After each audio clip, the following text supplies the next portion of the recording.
안녕하세요. 김원준입니다. 지난 9월 트럼프 대통령이 긴 가스관이 북한에 형성 중이다. 유구합니다. 라고 했다는 연합뉴스 기사 기억나십니까? 알고 봤더니 주유소의 길이 길다. 경제 제재로 북한이 물자 부족을 겪는다는 의미인데 이걸 트럼프가 문 대통령의 러시아 가스관 구상을 싫어한다고 의혹을 했었죠. 그런데 연합뉴스에서 이번엔 이런 보도를 했습니다. 윌리엄 페리 전 미 국방부 장관이 한국과 일본은 독립적 핵전력을 더 선호한다고 했다. 전 국방장관이 한국 핵무기 보유를 옹호하는 것은 이례적이다. 이 연합기사를 윌리엄 페리 본인이 SNS로 직접 반박했습니다. 자신이 실제 한 말은 이렇다는 겁니다. 나는 한국이나 일본의 핵무기를 배치하는 것이 바람직하지도 필요하지도 않다고 생각한다. 그러나 그럼에도 그 나라들이 독자적인 핵을 갖는 것보다는 미국 핵 배치가 낫다. 그러니까 한국 핵무기를 옹호한 게 아니라 거꾸로 한국의 핵무장을 반대한 겁니다. 이게 정반대로 전술핵 재배치, 자체 핵무장, 최근 보수 정당의 주장을 뒷받침하는 워싱턴발 뉴스가 된 겁니다. 이 정도 되면 워싱턴발 연합뉴스 무슨 의도가 있는 거 아닌가요? 김어준 생각이었습니다.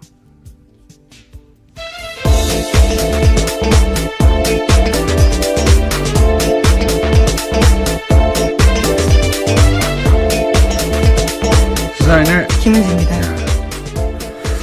월요일과 목요일 날 바람이 주로 새는데 오늘 해보니까 평상시보다 절반 정도 셉니다. 괜찮다는 의미시죠? 완전히 괜찮진 않고 평상시보다는 좀 나았다. 예. 이 기사 보셨어요? 예. 네. 그 해당 기사를 조선일보 등이 또 인용을 해서요. 문제가 2차적으로도 발생했었습니다. 그러니까요. 예. 이건 이렇게 본인이 미국의 전직 고위 관료가 본인이 직접 반박하는 경우는 제 기억엔 별로 없는데 정말 민망한 일이죠. 미 국방부 장관 출신이 다른 나라 핵무장을 지지할 리가 있나요? 예.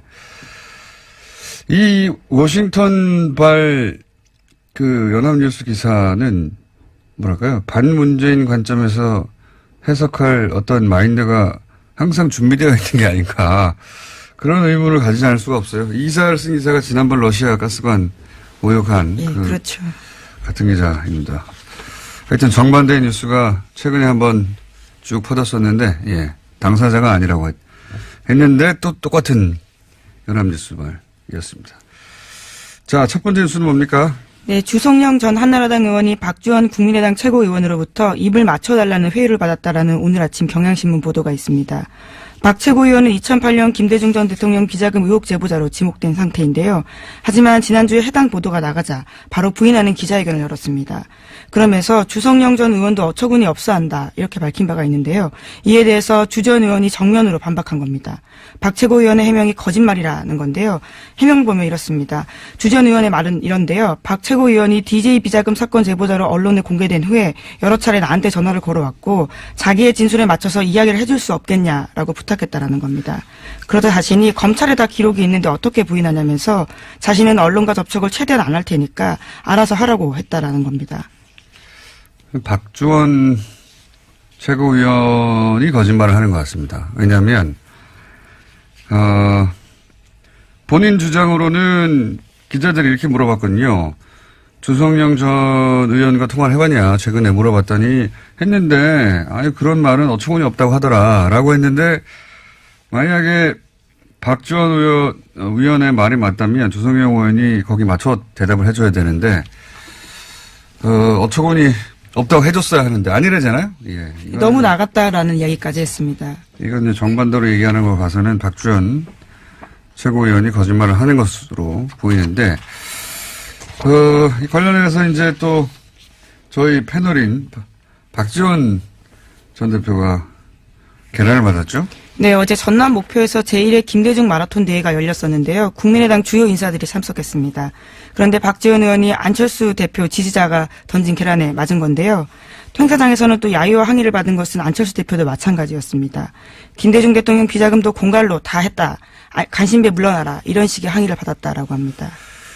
주말에 이 뉴스들이 크게 보도가 됐는데 이 박주원 사건 효과가 뭘까요? 예. 흔히들 안철수 통합 드라이브에 제동이 걸린다. 이렇게 이제 보도하잖아요.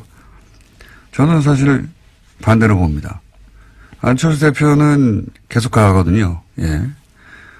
그러니까 안철수 대표 호남계 의원들의 결별을 오히려 촉진, 기정사실화하는 효과가 있을 것이다. 이 일로 만약에 통합 드라이브가 제동이 걸리고 못하면 이런 해석이 맞는데 계속 갈 거기 때문에 오히려 결별, 촉진, 네, 혹은 기정사실화. 그 연장선상에서 안철수 대표가 굳이 호남행을 계속 한 이유는 또 뭐냐? 뭐라고 보십니까? 저는 계란을 맞으려고 왔다고 봅니다. 계란을 안 대표가 호남 결별을 먼저 선언할 수는 없잖아요. 예. 네, 어제 박지원 의원 같은 경우에는요, 자신이 맞아서 다행이다 이런 이야기를 하긴 했습니다. 그 말의 의미는 안철수 대표 쪽에 그런 빌미나 구실을 주면 안 된다. 차라리 내가 만든 게 낫다. 이제 그런 의미죠. 예. 정치 9.5단이다 보니까 예. 이 사건은 이제 결별을 기정사실화하는 사건으로 앞으로 역할을 할 것이다. 박주원 위원은 애초에 왜 입당했을까요? 이 질문도 사실은 하지 않을 수가 없어요. 왜냐하면 검사 출신으로 DJ 검찰 저격. 수사관 출신입니다. 네, 수사관 네. 출신으로 참 정보통 유명한 정보통이었어요. 예, 그렇죠. DJ 저격수 역할, 정보 제공자 이런 역할인데 한나라 출신은 시장. 안산시장까지 했었고요. 근데 이제 DJ 정신 계승한다고 창당한 국민의당에 작년에 왜 입당했느냐. 본인 정책사가 저희 안 맞거든요. 요 얘기는 나중에 한번 따로 한번 해야 되겠습니다. 긴 얘기가 될 것 같아서. 자, 다음 뉴스는 뭡니까? 네, 이건희 삼성전자 회장의 자택공사 비리 의혹을 경찰이 수사하고 있는데요. 경찰이 이를 수사하다가 차명 계좌를 발견했다라고 합니다. 그래서 국세청을 압수수색했는데요. 서울국세청입니다. 또 JTBC 보도에 따르면요. 해당 계좌는 모두 8개로 삼성그룹 전현직 임원 명의로 되어 있다라고 하는데 경찰 관계자에 따르면 삼성그룹 관계자가 조사 과정에서 해당 계좌에 대해서 회장님 재산이다라고 진술했다고 합니다.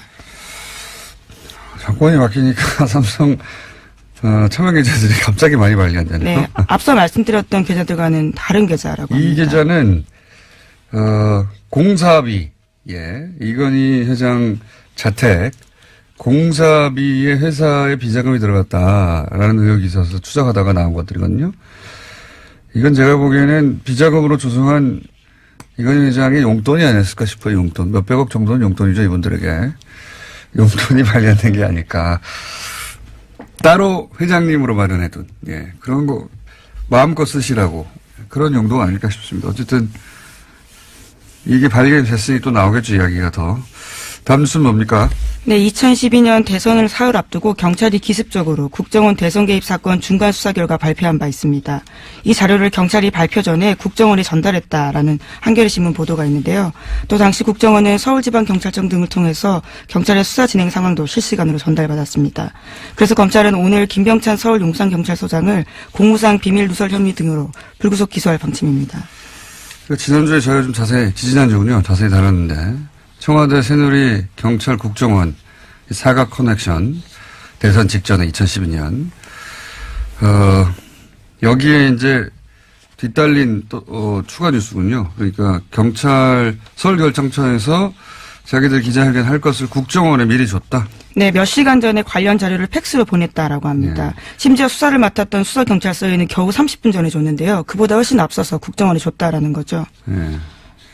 당시 이제 소위 문을 잠그고 셀프 감금하던 국정원 김 씨, 예, 노트북에서, 글이 발견된 거죠. 정치 개입하는. 그러자, 이 김병찬.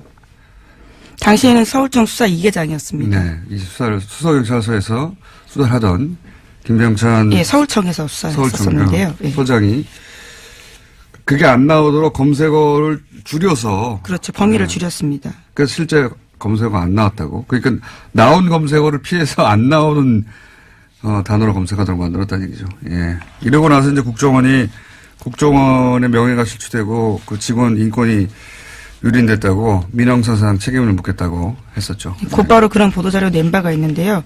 정말 겨우 이번에 드러나서 공소시효 하루 전에 검찰이 기소하게 됐다라고 합니다.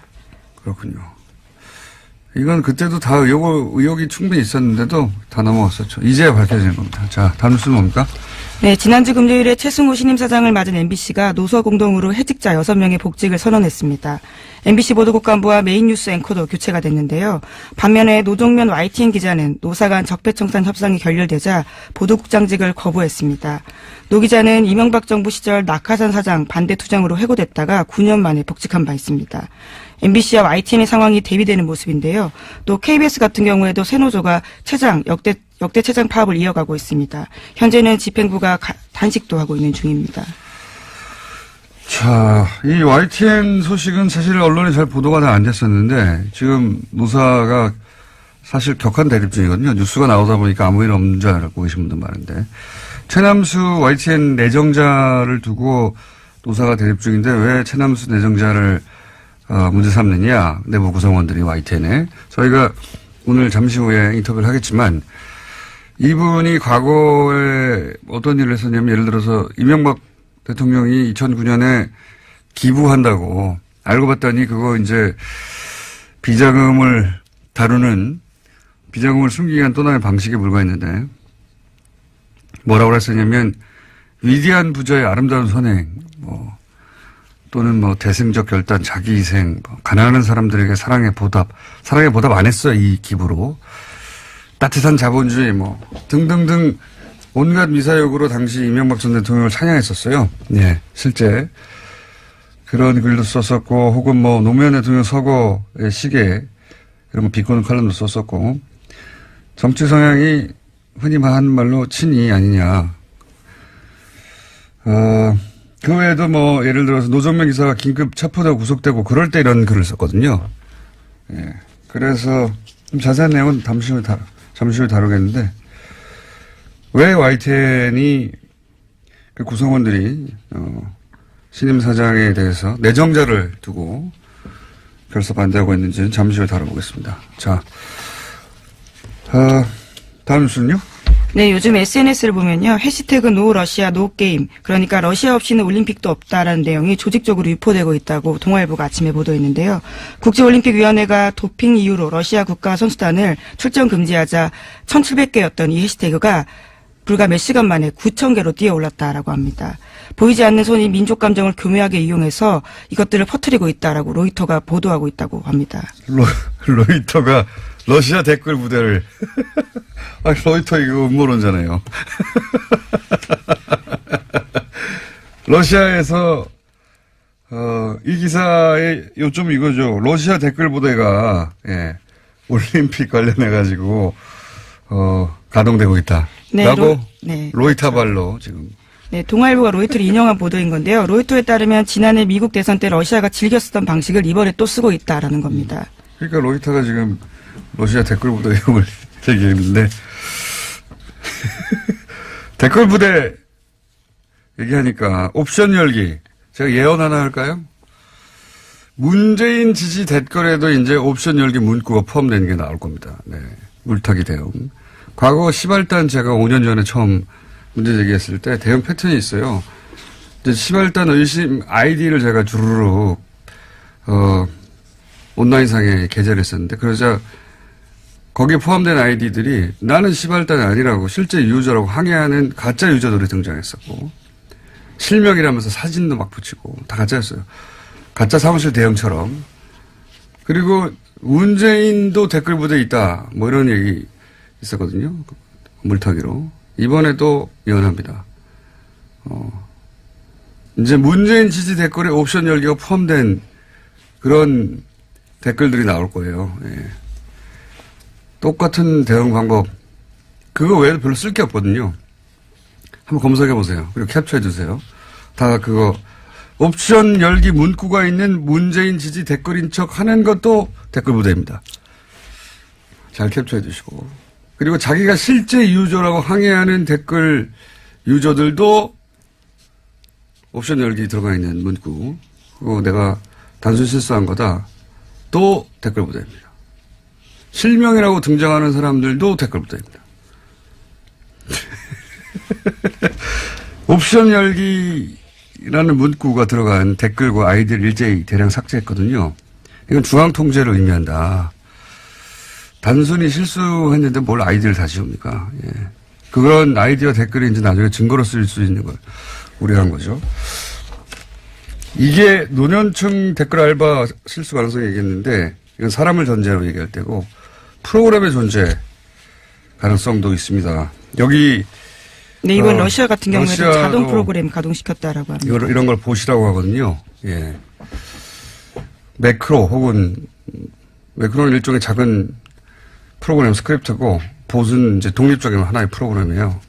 이런 가능성도 있는 댓글 자동화. 네, 2012년 댓글 부대 당시에도요, 봇 프로그램을 사용했던 적이 있었습니다. 예, 이번에도 그런 봇 프로그램 가능성이 있는데, 그래서 프로그램 얘기한 건데, 그건 다음에 다뤄야 될 것 같습니다. 예, 시간이 오늘 미니가 하나 있어가지고 여기까지 하겠습니다. 시사인의 김은지였습니다. 감사합니다.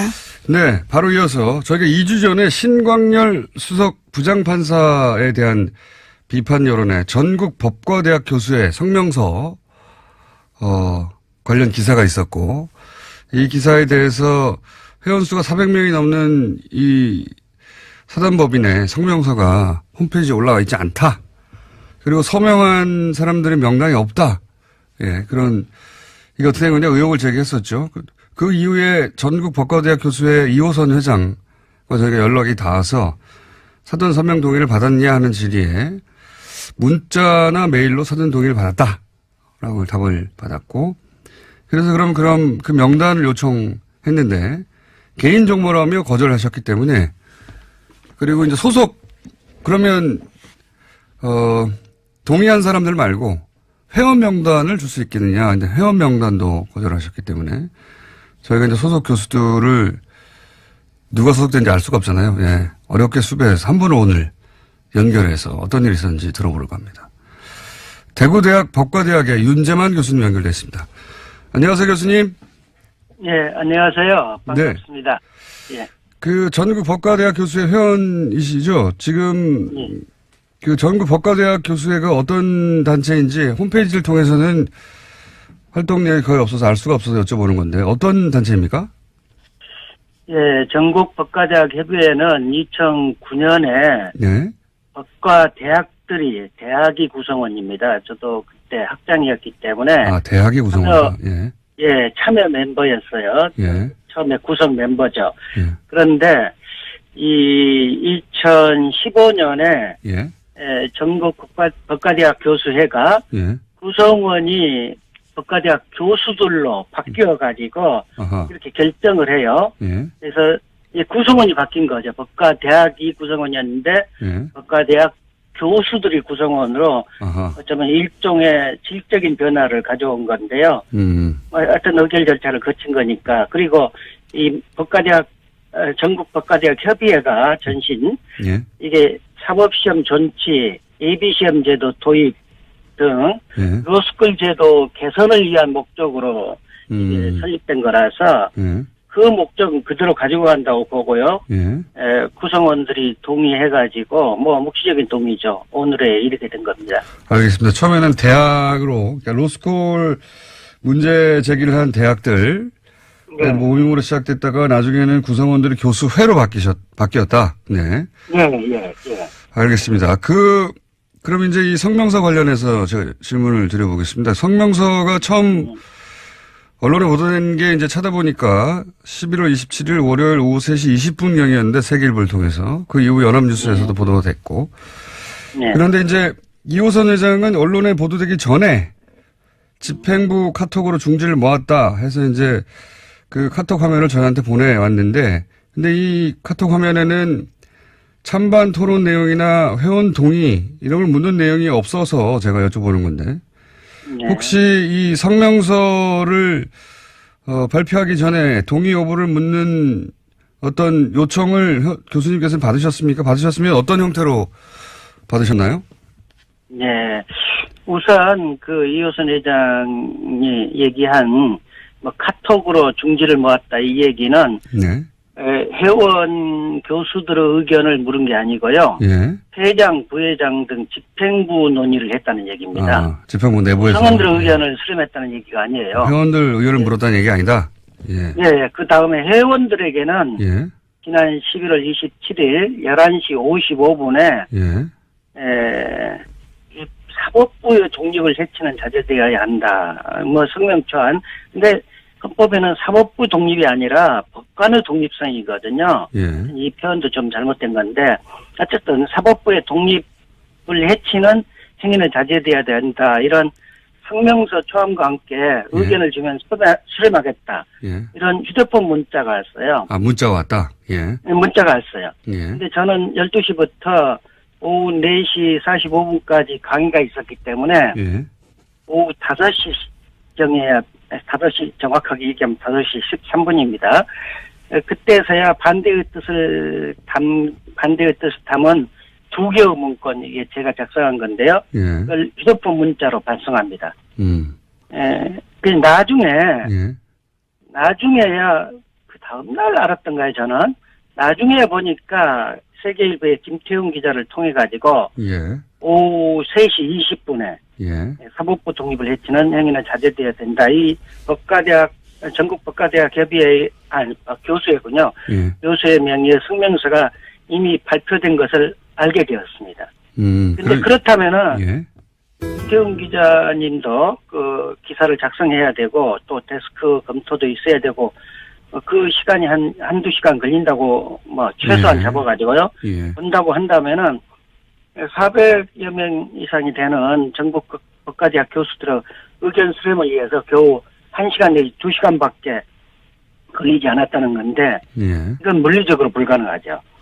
따라서 처음부터 전국 법과대학 교수들의 의견 수렴을 할 생각은 없이 언론에 발표하기로 기획된 것이 아닌가 볼 수 없다는 것이죠. 그런 의혹을 가지고 계시군요. 그럼 혹시 그 교수님은 11시 55분에 문자를 받고 12시가 강연이어서 끝나고 나서 5시에 나는 반대한다고 문자를 보냈는데 이미 기사는 3시에 나갔더라. 이런 얘기인데 그렇죠. 예. 혹시 다른 분들은 이 성명서에 동의한다는 단문자를 보냈는지 확인해 보셨습니까? 다른 분들은 모르겠어요. 저는 제가 그렇게 받았기 때문에 그냥 한꺼번에 보내지 않았겠습니까? 그렇겠죠. 물론. 저한테만 늦게 보냈다는 건 말이 안 되고요. 제가 이제 여쭤보는 이유는 뭐냐면 저희도 이제 다른 분들은 이 성명에 찬성한다고 하는 의사표시가 있었나 싶어서 이호선 회장에게 이제 문의를 했는데 그 명단은 공개할 수 없다고 그래서 혹시 이호선 회장에게 다른 분들은 누가 참여했는지 물어보셨는지? 물어봤죠. 예. 물어봤는데 어떤 분들이 동의했느냐, 예. 몇 분이나 동의했느냐 이게 페이스북으로 이렇게 대화를 했거든요. 네. 근데 그 질문을 하자 차단해 버렸어요. 예, 그거 참, 예. 그렇습니다. 차단 나가셨군요, 회장님에게. 예. 그러니까 다른 사람들 몇 명이나 참여했느냐 물었더니 차단 나가셨다고요? 예. 대답하면 될 텐데 아마 대답하기가 곤란했는가 보죠. 저희가 그 이호선 회장과 통화한 결과로는 문자를 보내서 반론이나 피드백이 없으면 동의한 걸로 보고 발표했다고 하던데. 그거는 예. 이제 법과대학 교수회가 예. 활동을 좀 해왔는데요. 예. 주로 개헌 관련 워크샵, 원전 정책에 대한 여론조사, 예. 그 다음에 이제 로스쿨 제도 개선을 위해서 설립된 단체이기 때문에 주로 사법시험, 예비시험 제도 도입, 예. 사법시험 존치, 예. 그런 여론조사, 그 다음에 법사위 소속 의원분들께 문자 발송하고 전화도 좀 하라는 활동을 제안하고요. 예.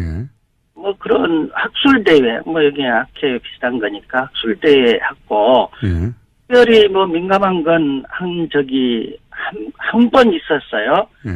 그건 뭐냐면은, 그렇기 때문에 법과대학 교수들이 하면은 아무 얘기 없으면 동의한다. 이런 관행은 없었다고 볼 수 있죠. 오히려 그 반대되는 사건이 있었는데요. 사건이라기보다 일이 있었는데 2016년 11월 11일 이호선 회장이 대통령의 이손 후퇴는 바람직하지 않다. 이런 취지의 정치적 성명을 전국법과대학 교수의 명의로 하려고 했었죠.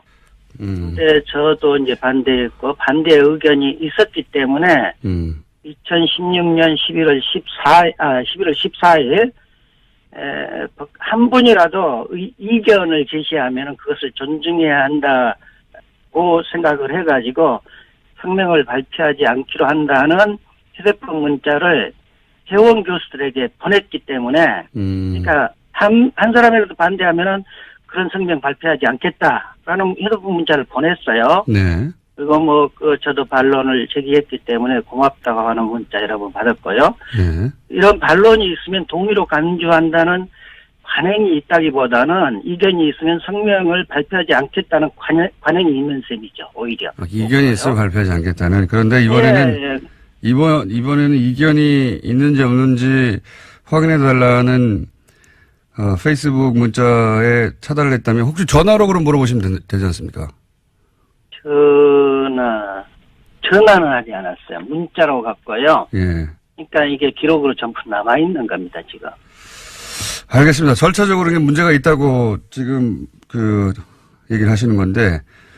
참고로요. 네. 참고로 이호선 회장이 2016년 11월 11일 대통령 후 이선 후퇴가 바람직하지 않다. 예. 이 얘기는 그 당시에 이선 후퇴해야 된다는 게 굉장히 강하게 이제 여론이 그렇죠. 형성이 네. 되고 있었던 때였기 때문에 네. 오히려 정권을 보호하려고 하는 게 아닌가 그런 의심이 그때는 들으셨다. 어떤 때였죠. 그때 그런 얘기를 하겠다니까 물론 반대가 있었죠. 알겠습니다. 그러면 절차적인 부분은 이제 문제 제기하신 건 알겠습니다. 그러니까 누가 동의했는지 밝혀달라고 했더니 이제 차단을 했고 그리고 예. 문자를 보내고 한두 시간 이내에 수렴 정도만 거친 후 이렇게 바로 기사가 된 것 같다. 네. 그러니까 처음부터 수렴할 의지가 없었던 것 같다. 이런 이제 문제의식이신데. 예. 성명의 내용에는 동의하십니까? 그럼 신경결 판사의 판결에 대한 일반인들의 비판은 사법부 독립을 해치는 것이다. 이 내용에는 동의하십니까? 그게 이제 우리나라에서는 직업법관들, 지금 법관들이죠. 직업법관들만 사법권을 행사하는 게 이제 그게 이제 정설인 것처럼 네. 그렇게 교육을 받아갖고 그 외에 다른 나라의 제도 이런 것들은 전혀 배운 바가 없기 때문에 사법권은 오직 직업법관들만 행사하는 것이다 이렇게 알고 있는데요. 네. 독일 등 일국에서는 직업법관들만 사법권을 행사하는 게 아니라 깜짝 놀랄 만한 일인데요. 일반 시민들도 예. 직업법관들과 함께 동일한 권한을 갖고 독일 참심제라든지 명예법관제 이런 거 보면은 동일한 법관과 동일한 권한을 갖고 일반 시민들이 참여를 해요. 사법권 행사에. 예. 그렇기 때문에 우리나라에서는 직업법관들이 이제 정관들, 학연, 지연, 혈연 이런 등에서 흔들리고 특히 자신들 승진 때문에 대법원으로부터 흔들려가지고 법관이 독립적이지 못하고 자의적으로 사법권을 행사하는 게 문제죠. 이 심강렬 판사도 우병우와 같은 대학 연수원 동기이고 같은 지역 출신인데 좁은 그것도 지역 출신인데 보통 사람이라면은 공권 행사에 흔들릴 만큼 많이 가까운 사이죠. 그런데도 일반 시민들이 납득이 안 가는 결정까지 했기 때문에 의심을 하는 것이거든요. 예. 우리나라가 외국처럼 직업법관과 일반 시민이 구석적 의심을 하는 사법참여 민주주의 국가였다면은 심강렬 판사가 갖고 있는 대학 연수원 동기 등 학연이나 지연의 영향을 차단할 수 있었을 텐데 그런 제도가 없기 때문에 영향을 받았을 것이라고 국민들이 의심을 하는 것이죠. 이렇게 일반 시민이 직업법관과 함께 사법권을 행사하는 사법참여주의 민주주의 제도에서는 승진이라든지 정관, 학연, 지연, 혈연 등 영향을 차단할 수 있을 뿐만 아니라 사법참여 민주주의 제도에서는 대부분의 법 이론에 정통한 직업법관들이 일반 법관들을 일반 시민이기 때문에 이제 설득을 해가지고 주로 직업법관들의 판단대로 따르게 되겠죠. 그러나 그 과정에서 직업법관들이 명예법관들을 설득해서 사법권을 행사하기 때문에 시민들에게 설득력 있게 사법권이 행사될 수 있는 장점이 있기 때문에 우리도 이번 기회에 사법참여민주주의 제도의 도입을 고려해보면 어떨까 하는 생각이 듭니다. 알겠습니다. 그러니까 일반의 비판은 있을 수 있는 일이다. 사법부 독립을 해친다고 하는 것은 동의하지 않는다 이런 말씀이시네요. 요약하자면. 예, 그렇죠. 네. 그렇죠. 예. 알겠습니다. 오늘 말씀 여기까지 듣겠습니다. 감사합니다. 예, 감사합니다. 네, 지금까지 대구대학 법과대학의 윤재만 교수님이었습니다. 국민의당 박주원 최고위원. 이 사건 더불어민주당 김홍걸 국립통합위원장 연결해서 어떻게 보시는지 짚어보겠습니다. 안녕하십니까? 예, 안녕하세요. 처음에는 이제 진실 공방이 있다가 어제 주성영 의원이 이제 재인터뷰를 했는데, 박주원 최고위원이 김대중 전 대통령 비자금 맞다라고 하면서, 그걸 재차 여러 번 확인해 준 바 있다고 인터뷰를 해서 사실상 이 공방에는 이제 쐐기를 박은 것 같은데, 2008년에도 당시에 박주원 최고위원이 이 제보자 아니냐 하는 의혹이 있었다고 하는데 그때 혹시 들어보셨습니까? 저는 그 당시에는 듣지 못했는데요. 네. 당시에 같은 법사위에 있었던 박지원 의원은 인터뷰에서 그 당시에 소문은 들었다. 이렇게 말씀을 하셨죠. 그때는 소문이라면 지금은 이제 거의 확정되는 분위기인데. 근데 이 일이 예견된 사태라고 하셨던데, 왜 어떤 의미로 예견된 사태라고 하신 겁니까? 예.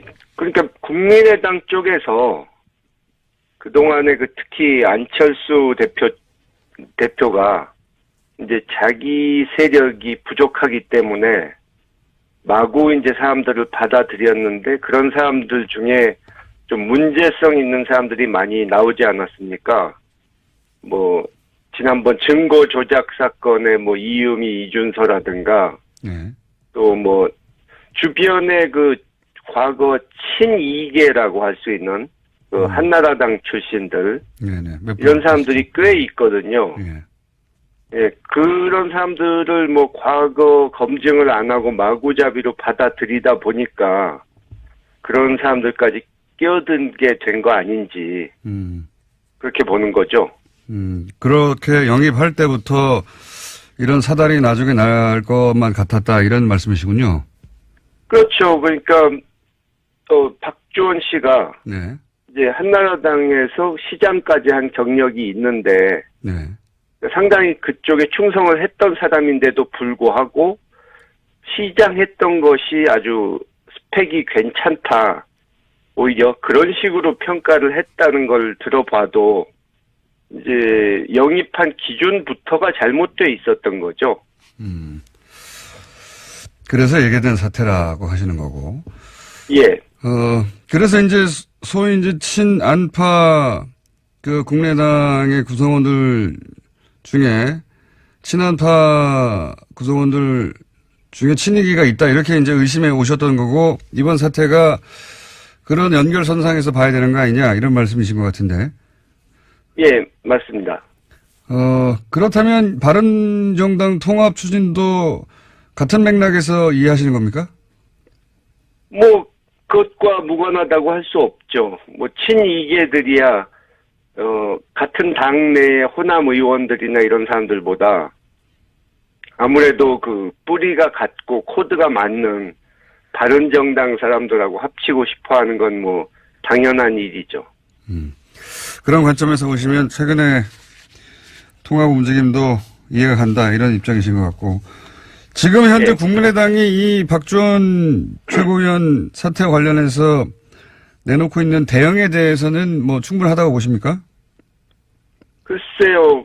일단 서둘러서 최고위원 사태다 당원권 정지다 하는데 계속 지금까지 그런 식으로 무슨 일 생길 때마다 이 꼬리 자르기 하고 뭐 서둘러서 그냥 덮어버리려는 근본적인 문제는 이제 외면한 채 그런 식으로 처리를 했기 때문에 별로 새삼스러울 건 없습니다.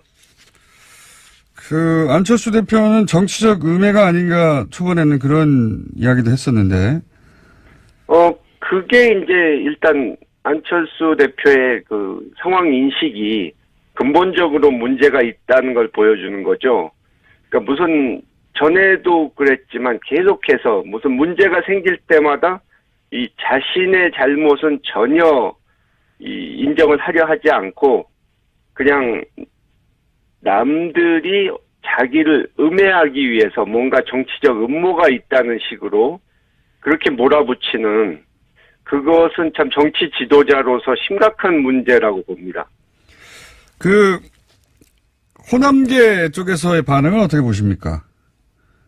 글쎄요, 그분들이 이제 말은, 그런 심각한 문제들에 대해서 지적은 하는데, 사실 자신들도 그분들이 이 안철수 씨 쪽에 그런 문제가 있다는 것을 너무도 잘 알고 있었음에도 불구하고 그동안 이 정치적인 필요에 의해서 손을 잡고 가지 않았습니까? 네. 그런 문제점을 또 지적을 안 했고 그렇기 때문에 사실 지금 안철수 대표의 행태를 과연 비판할 자격이 있는지 그것도 좀 의심하지 않을 수가 없는 거죠. 이미 영입할 때부터 문제가 많았는데 그때는 침묵하지 않았느냐? 그렇죠. 이것저것 이 문제점이 많았음에도 불구하고 사실 안철수 대표나 호남 쪽 의원들이나 처음에 같이 시작할 때부터 서로에 대해서 별로 신뢰하지도 않았고 자신들과 맞는 상대라고 생각도 안 했지만 이제 서로 필요에 의해서 손을 잡은 거죠. 알겠습니다. 계란투척, 어제는 또 박지원 전 대표 계란투척 사건이 있었는데 이건 어떻게 보십니까? 예, 저도 바로 그 자리 옆에 있었는데요. 아, 그러셨죠, 참. 예. 예. 근데 근본적으로 이제 그 당이 한마디로 이제 좀 전에 말씀드린 대로 서로 맞지 않는 상대, 신뢰하지 않는 상대가 불편한 동거를 하다가 이제 갈 때까지 간 것 같다 하는 그런 생각이 들고요. 어제 계란 던진 분. 네. 보도 나온 걸 이렇게 보니까 이제 광주 사람이긴 한데. 네. 보니까 SNS에 본인이 올린 것도 그렇고, 이제 안철수 대표의 열성 지지자이기는 하지만. 네. 성향이 좀, 자유한국당 사람들. 네. 또는 친박계 같은 그런 성향이더라고요. 상대를 이제 종북좌파로 몰아붙이는 그런 식의. 네네. 아주 수구적인 보수 성향. 그렇기 때문에 이 안철수 후보가 이제 처음에는 새정치, 정치 개혁 이런 식으로 참신한 이미지로 나와가지고 젊은 층 지지를 많이 받았는데 이제 요즘은 남아있는 지지층이 숫자도 얼마 안 되지만 대부분 그런 분들만 남은 거 아닌가 하는 생각이 들더라고요. 자, 상황 인식은 제가 이해했고요. 아드님이시니까 2008년 김대중 전 대통령 비자금 논란, 이게 이제 노무현 전 대통령 표적 수사할 때, 표적 사장할 때 비슷한 시기에 일어난 일인데, 그때 김대중 전 대통령은 뭐라고 하셨습니까? 사실 그때 그렇게 내색은 하지 않으셨습니다. 워낙 평생 그런 일을 당하셨으니까. 이 근거 없는 모함과 음해를 많이 당하셨기 때문에 또 당시에 이미 정계를 은퇴하신 지 몇 년 된 상태였기 때문에 일일이 뭐라고 말씀은 안 하셨지만 전직 대통령이고 현실 정치와 상관이 없는 입장에 계신 분인데도 불구하고 그렇게 국회에서까지 이 여당 의원이 나서서 그 흑색 선전을 하는 거에 대해서 참 한심하다고 보셨죠. 알겠습니다. 오늘 여기까지 듣고요. 요 사안은 하루 이틀 만에 끝날 거 아닌 것 같아서 또 한 번 연결하겠습니다. 오늘 말씀 감사합니다. 예, 감사합니다. 네, 지금까지 민당 김홍걸 국민통합위원장이었습니다. 바로 이어서 YTN 연결해 보겠는데 저희가 아니고 제가 시간을 많이 써가지고 아무래도 인터뷰 연결하고 바로 3부의 일부 이어서 연결해야 될 것 같네요. 자, YTN 현재 YTN 구성원들이 최승호 사장 선임에 대해서 문제 제기를 크게 하고 있습니다. 돌발 뉴스를 제작하다가 징계를 당했던 YTN의 임장혁 기자 연결해 보겠습니다. 안녕하십니까? 네, 안녕하십니까? 지금 MBC 최승호 사장이 선임됐습니다. 이제 이 선임을 바라보는 YTN 구성원들의 심정은 대체적으로 어떻습니까? 그냥 많이 부럽다는 느낌으로 한마디로 좀 정리를 할 수 있겠고요. 예. 그리고 저 개인적으로는 부러움을 떠나서 같은 대한민국 언론인으로서 대한민국 언론계에 참 다행인 일이고 환영할 만한 일이라고 생각을 합니다. 그러나 이제 저희 지금 같은 시기에 YTN 사장 선임 문제가 걸려 있어서 좀 정반대 상황인 저희 입장에서는 좀 부럽고 축하하면서도 좀 부러운 그런 좀 복잡한 감정이고요. 어떻게 정반대인 겁니까? MBC 경우는 지금 이제 구성원들이 바라던 바, 그리고 지금까지 쌓여왔던 폐단들, 적폐를 청산할 적임자가 지금 선임이 됐지 않습니까? 네네. 그런데 이제 저희 YTN은, 이명박 박근혜 정권 때까지 이제 부역자로 저희들은 규정을 하는데, 그런, 언론인, 그런 이제 사람들이 사장이 됐다가 예. 저희 마지막 박근혜 정권 때 임명됐던 사장을 저희가 가장 먼저 몰아낸 언론사여서 적폐 청산의 기회가 가장 먼저 찾아왔음에도 불구하고 예. 지금은 정반대 성향 역시 이제 9년 동안 부역을 해왔던 그런 인물이 내부의 부역자들하고 이해가 맞고 결탁을 해서 지금 사장이 되려고 하는 상황이어서 지금 MBC와는 말 그대로 180도 반대 상황입니다. 어떻게 그게 가능했죠? YTN은 이사회를 통해서 선임하지 않습니까? 네, 국민분들께, 청취자분들께 좀 이제 한 가지 팩트로 알려야 될 것은 저희 YTN의 이사회를 구성하는 건 이제 대주주들이, 공기업들이거든요, 대부분이. 마사회. 예. KD라든가 인삼공사라든가 마사회. 그런데 이제 그 공기업들의 사장들이 이제 박근혜 정권 때 임명됐던 분들이 대부분이거든요. 그렇구나. 예, 그리고 이제 9년간 저희 YTN 내부에서 요직을 차지하고 보도를 좀 농단해왔던 사람들이 지금도 여전히 YTN의 주요 보직을 계속 차지하고 있고요. 실세이고요.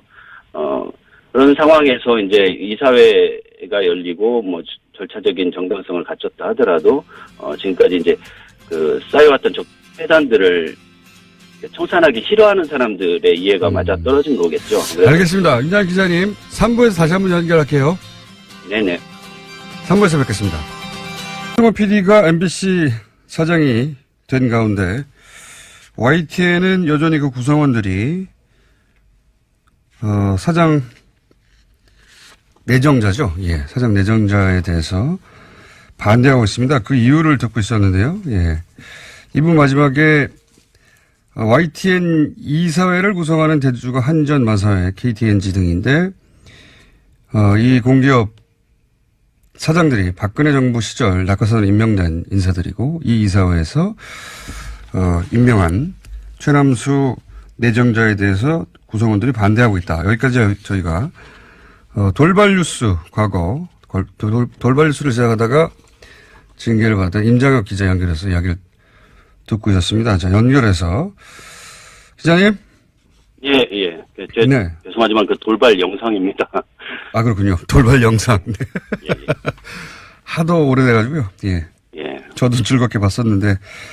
자, 그렇게 낙하산으로 임명된 공기업 사장들로 구성된 이사회에서 네. 최남수 지금 사장 내정자를 선임했고, 그래서 임명 절차를 받다가 구성원들이 반대해서 지금, 대치 국면인데, 네. 최남수 사장 내정자가 그런 이사회에서 선임됐다. 이외에 또 반대하신 이유가 있습니까, 구성원들이?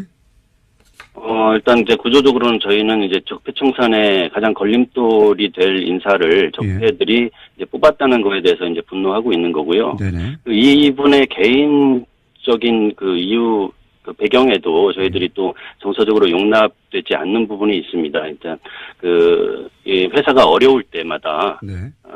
두 번이나 이제 그 스스로 YTN 싫다고 떠난 사람인데 말하자면은 두 번이나 탈영했던 사람이 이제 부대장을 하겠다고 나선 셈이고요.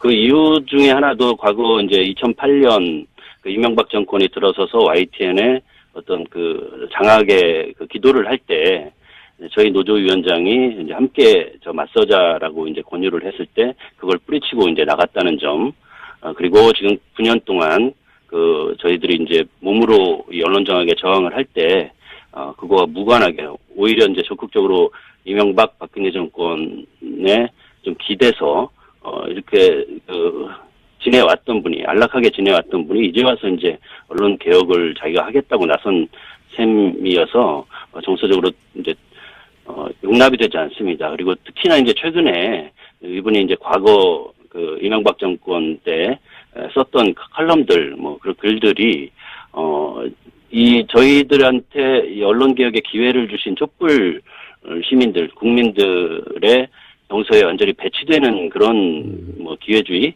또는 그 부역, 이런 쪽의 성향을 보이셨던 분이기 때문에 이분이 YTN 사장이 된다면은 촛불 정신에도 엄청난 모욕을 가하는 것 결과가 되지 않겠나. 저는 이제 그렇게 판단하고 있습니다. 그 칼럼들 말씀하셨는데 예를 들면 이명박 대통령의 재산 헌납에 대해서 찬양을 한다든가 노무현 논두렁 시계에 대해서 조롱한다든가 이런 칼럼을 의미하시는 거죠? 그렇죠. 이제 특정인을 칭찬하거나 특정인을 비난했다라기보다는 그렇죠. 언론인으로서는 보여서는 좀 안 되는, 그러니까 이제 그 당시 살아있는 권력에게는 무한 찬양을 하고 죽은 권력에게는 확인되지 않은 사실로 조롱을 가하고 이제 이런 것이 새 시대를 맞는 새로 언론 개혁이 돼야 할 언론에는 전혀 부합하지 않는 퇴출돼야 되는 그런 행태죠. 노정면 보도국장이 보도국장직을 적폐청산의 의지가 확인되지 않으면은 받아들일 수 없다 거부하고 있는데 이 사안도 사실 연결된 사안입니까? 말하자면? 예, 그렇죠. 비슷합니다. 이제 저희가 이제 저희 노조나 그동안 9년 동안 저항을 해왔던 기자들의 입장에서는 어찌됐든 간에 안 되는 건 안 되는 거지만 더 이상 회사가 이대로 계속 혼란스러운 상황으로 가면은 좀 위험하니까 부득이 이제 눈물을 머금고 그렇다면은 이 사람의 개혁 의지가 정말 있는가, 네. 그걸 확인해 보기 위해서 이제 노동면 기자가 보도국장으로 지명됐음에도 불구하고, 네. 사장이 개혁 의지가 없는 상황에서, 반쪽짜리도 안 되는 보도국장이 큰 의미가 없지 않겠습니까? 그래서, 이 사람의 개혁 의지를 노조가 확인할 수 있다면은 보도국장을 받아들이겠다. 그렇지 않다면 투쟁하겠다. 이제 이런 입장이었고요. 네. 저희 노조위원장과 이 최남수 내정자가 이제 말하자면 담판 협상, 검증이겠죠. 그런데 그 과정에서 역시나 이 최남수 내정자가 저희 내부에서 9년 동안 보직을 이런 보직 저런 보직 다 거치면서 잘 먹고 잘 살았던 사람들 편에 섰습니다. 그래서 이제 노정면 기자로서는 보도국장을 받아들이는 것보다는 이 사람을 이 내정자가 사장되는 것을 막는 투쟁에 이제 합류하겠다. 이제 이런 입장을 밝힌 거죠. 그러니까 소위 이제 구본홍, 배석규, 조준희 전 사장 체제에서 오랫동안 보직 간부를 했던 분들에 대해서 어떻게 처리할 것인지 그 의지를 물었으나 그게 확인이 안 된다 이런 말씀이네요. 네. 예. 그래서 그러면은 주주총회에서 선임돼야 사장이 되지 않습니까?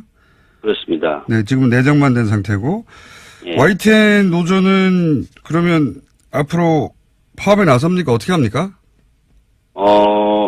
그거 제가 노조 대표는 아니기 때문에 네. 말씀드릴 수는 오히려 없지만 노조 대표를 일부러 안 모셨습니다. 그래서 예, 제 개인적인 각오를 말씀드리면 예.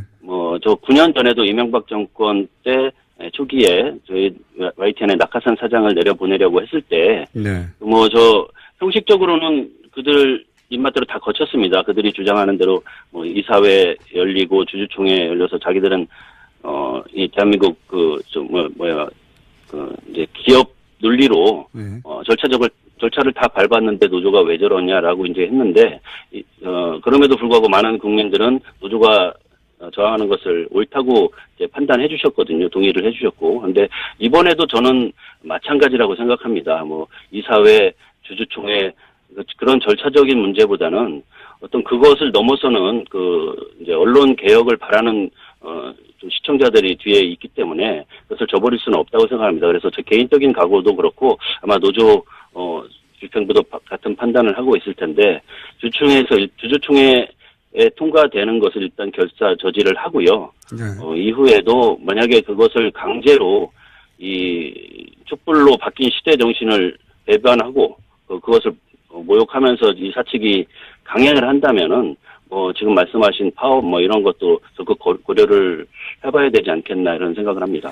알겠습니다. 오늘 여기까지 듣고요. YTN 사장 선임에 관한 사안 노조에 계속 관심을 가지겠습니다. 오늘 말씀 감사합니다.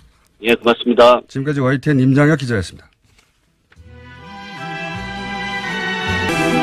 모래시계 주제가죠. 예. 당시 모래시계 속의 조폭 두목의 실제 모델로 알려지신 분이 있습니다. 예. 그분이 재심을 청구했어요. 재심의 내용은 그 사건이 다 조작된 거다.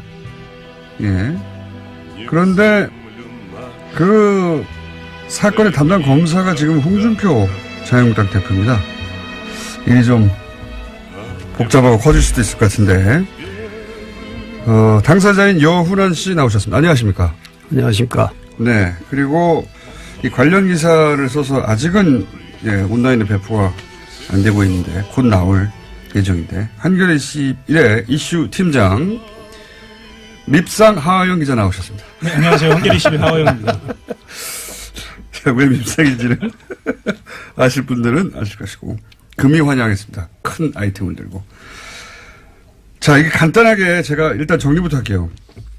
모래시계는 이제 40대 이상은 다 아실 테고 30대까지도 아실 수도 있겠습니다. 어린 시절 워낙 인기 있는 드라마였기 때문에 대단한 인기를 끈 드라마였는데 거기에 이제 조폭이 나옵니다. 네.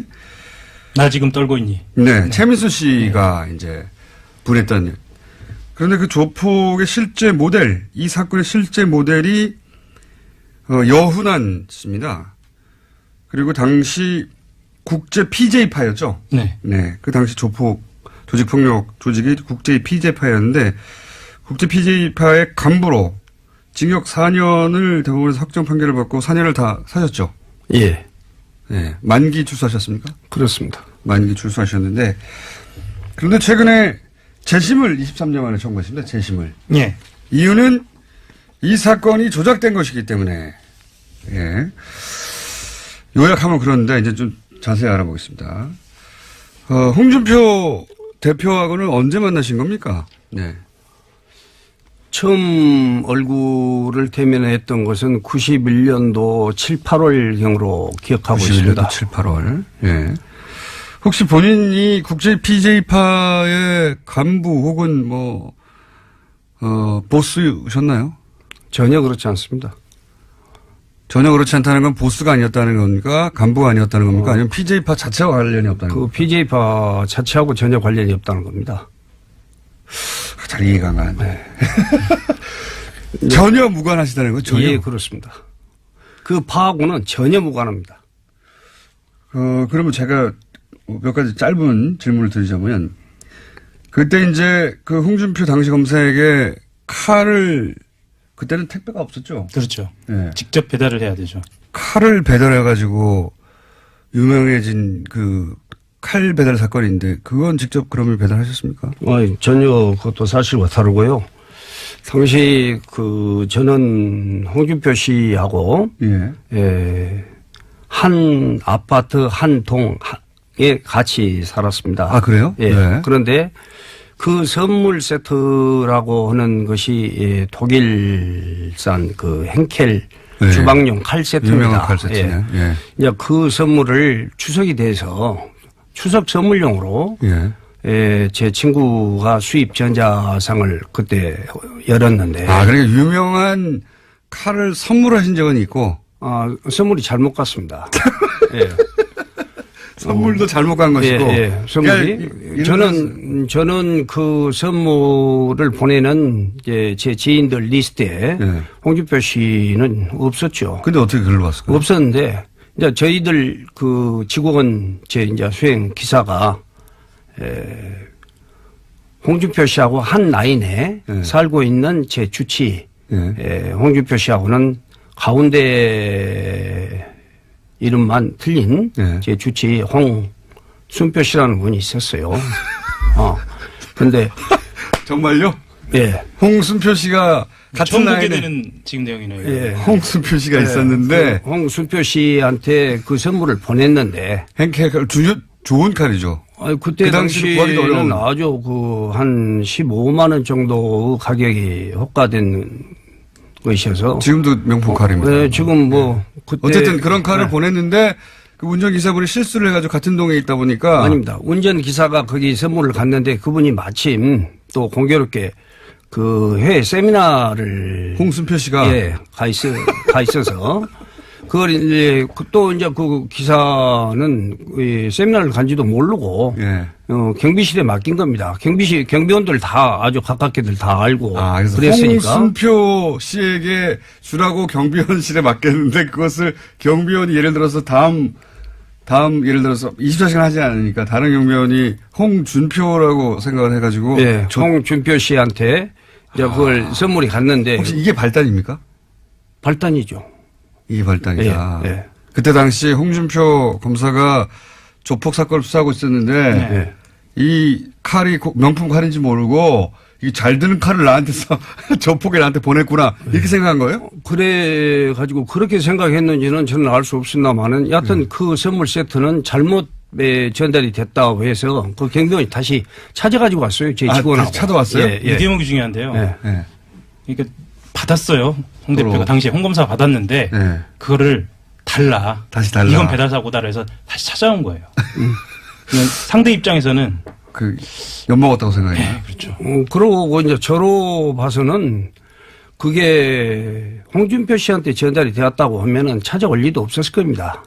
잘못 전달이 되었다고 해도 다른 한 세트 다시 제 홍준표 씨한테 주치의한테 보내면 다시 되니까. 보내면 되니까. 홍준표 검사도 지역에서 검사라는 직책을 가지고 활동을 하신 분인데 그 정도 선물이야 받은 것만 해도 아무렇지 않는 일 아니겠습니까? 그래서 전혀 그런 점에 대해서는 생각할 것도 없습니다만은.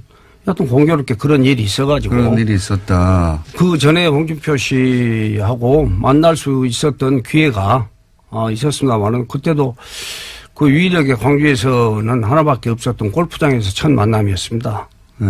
첫 만남이었는데 홍준표 씨하고 같이 왔던 그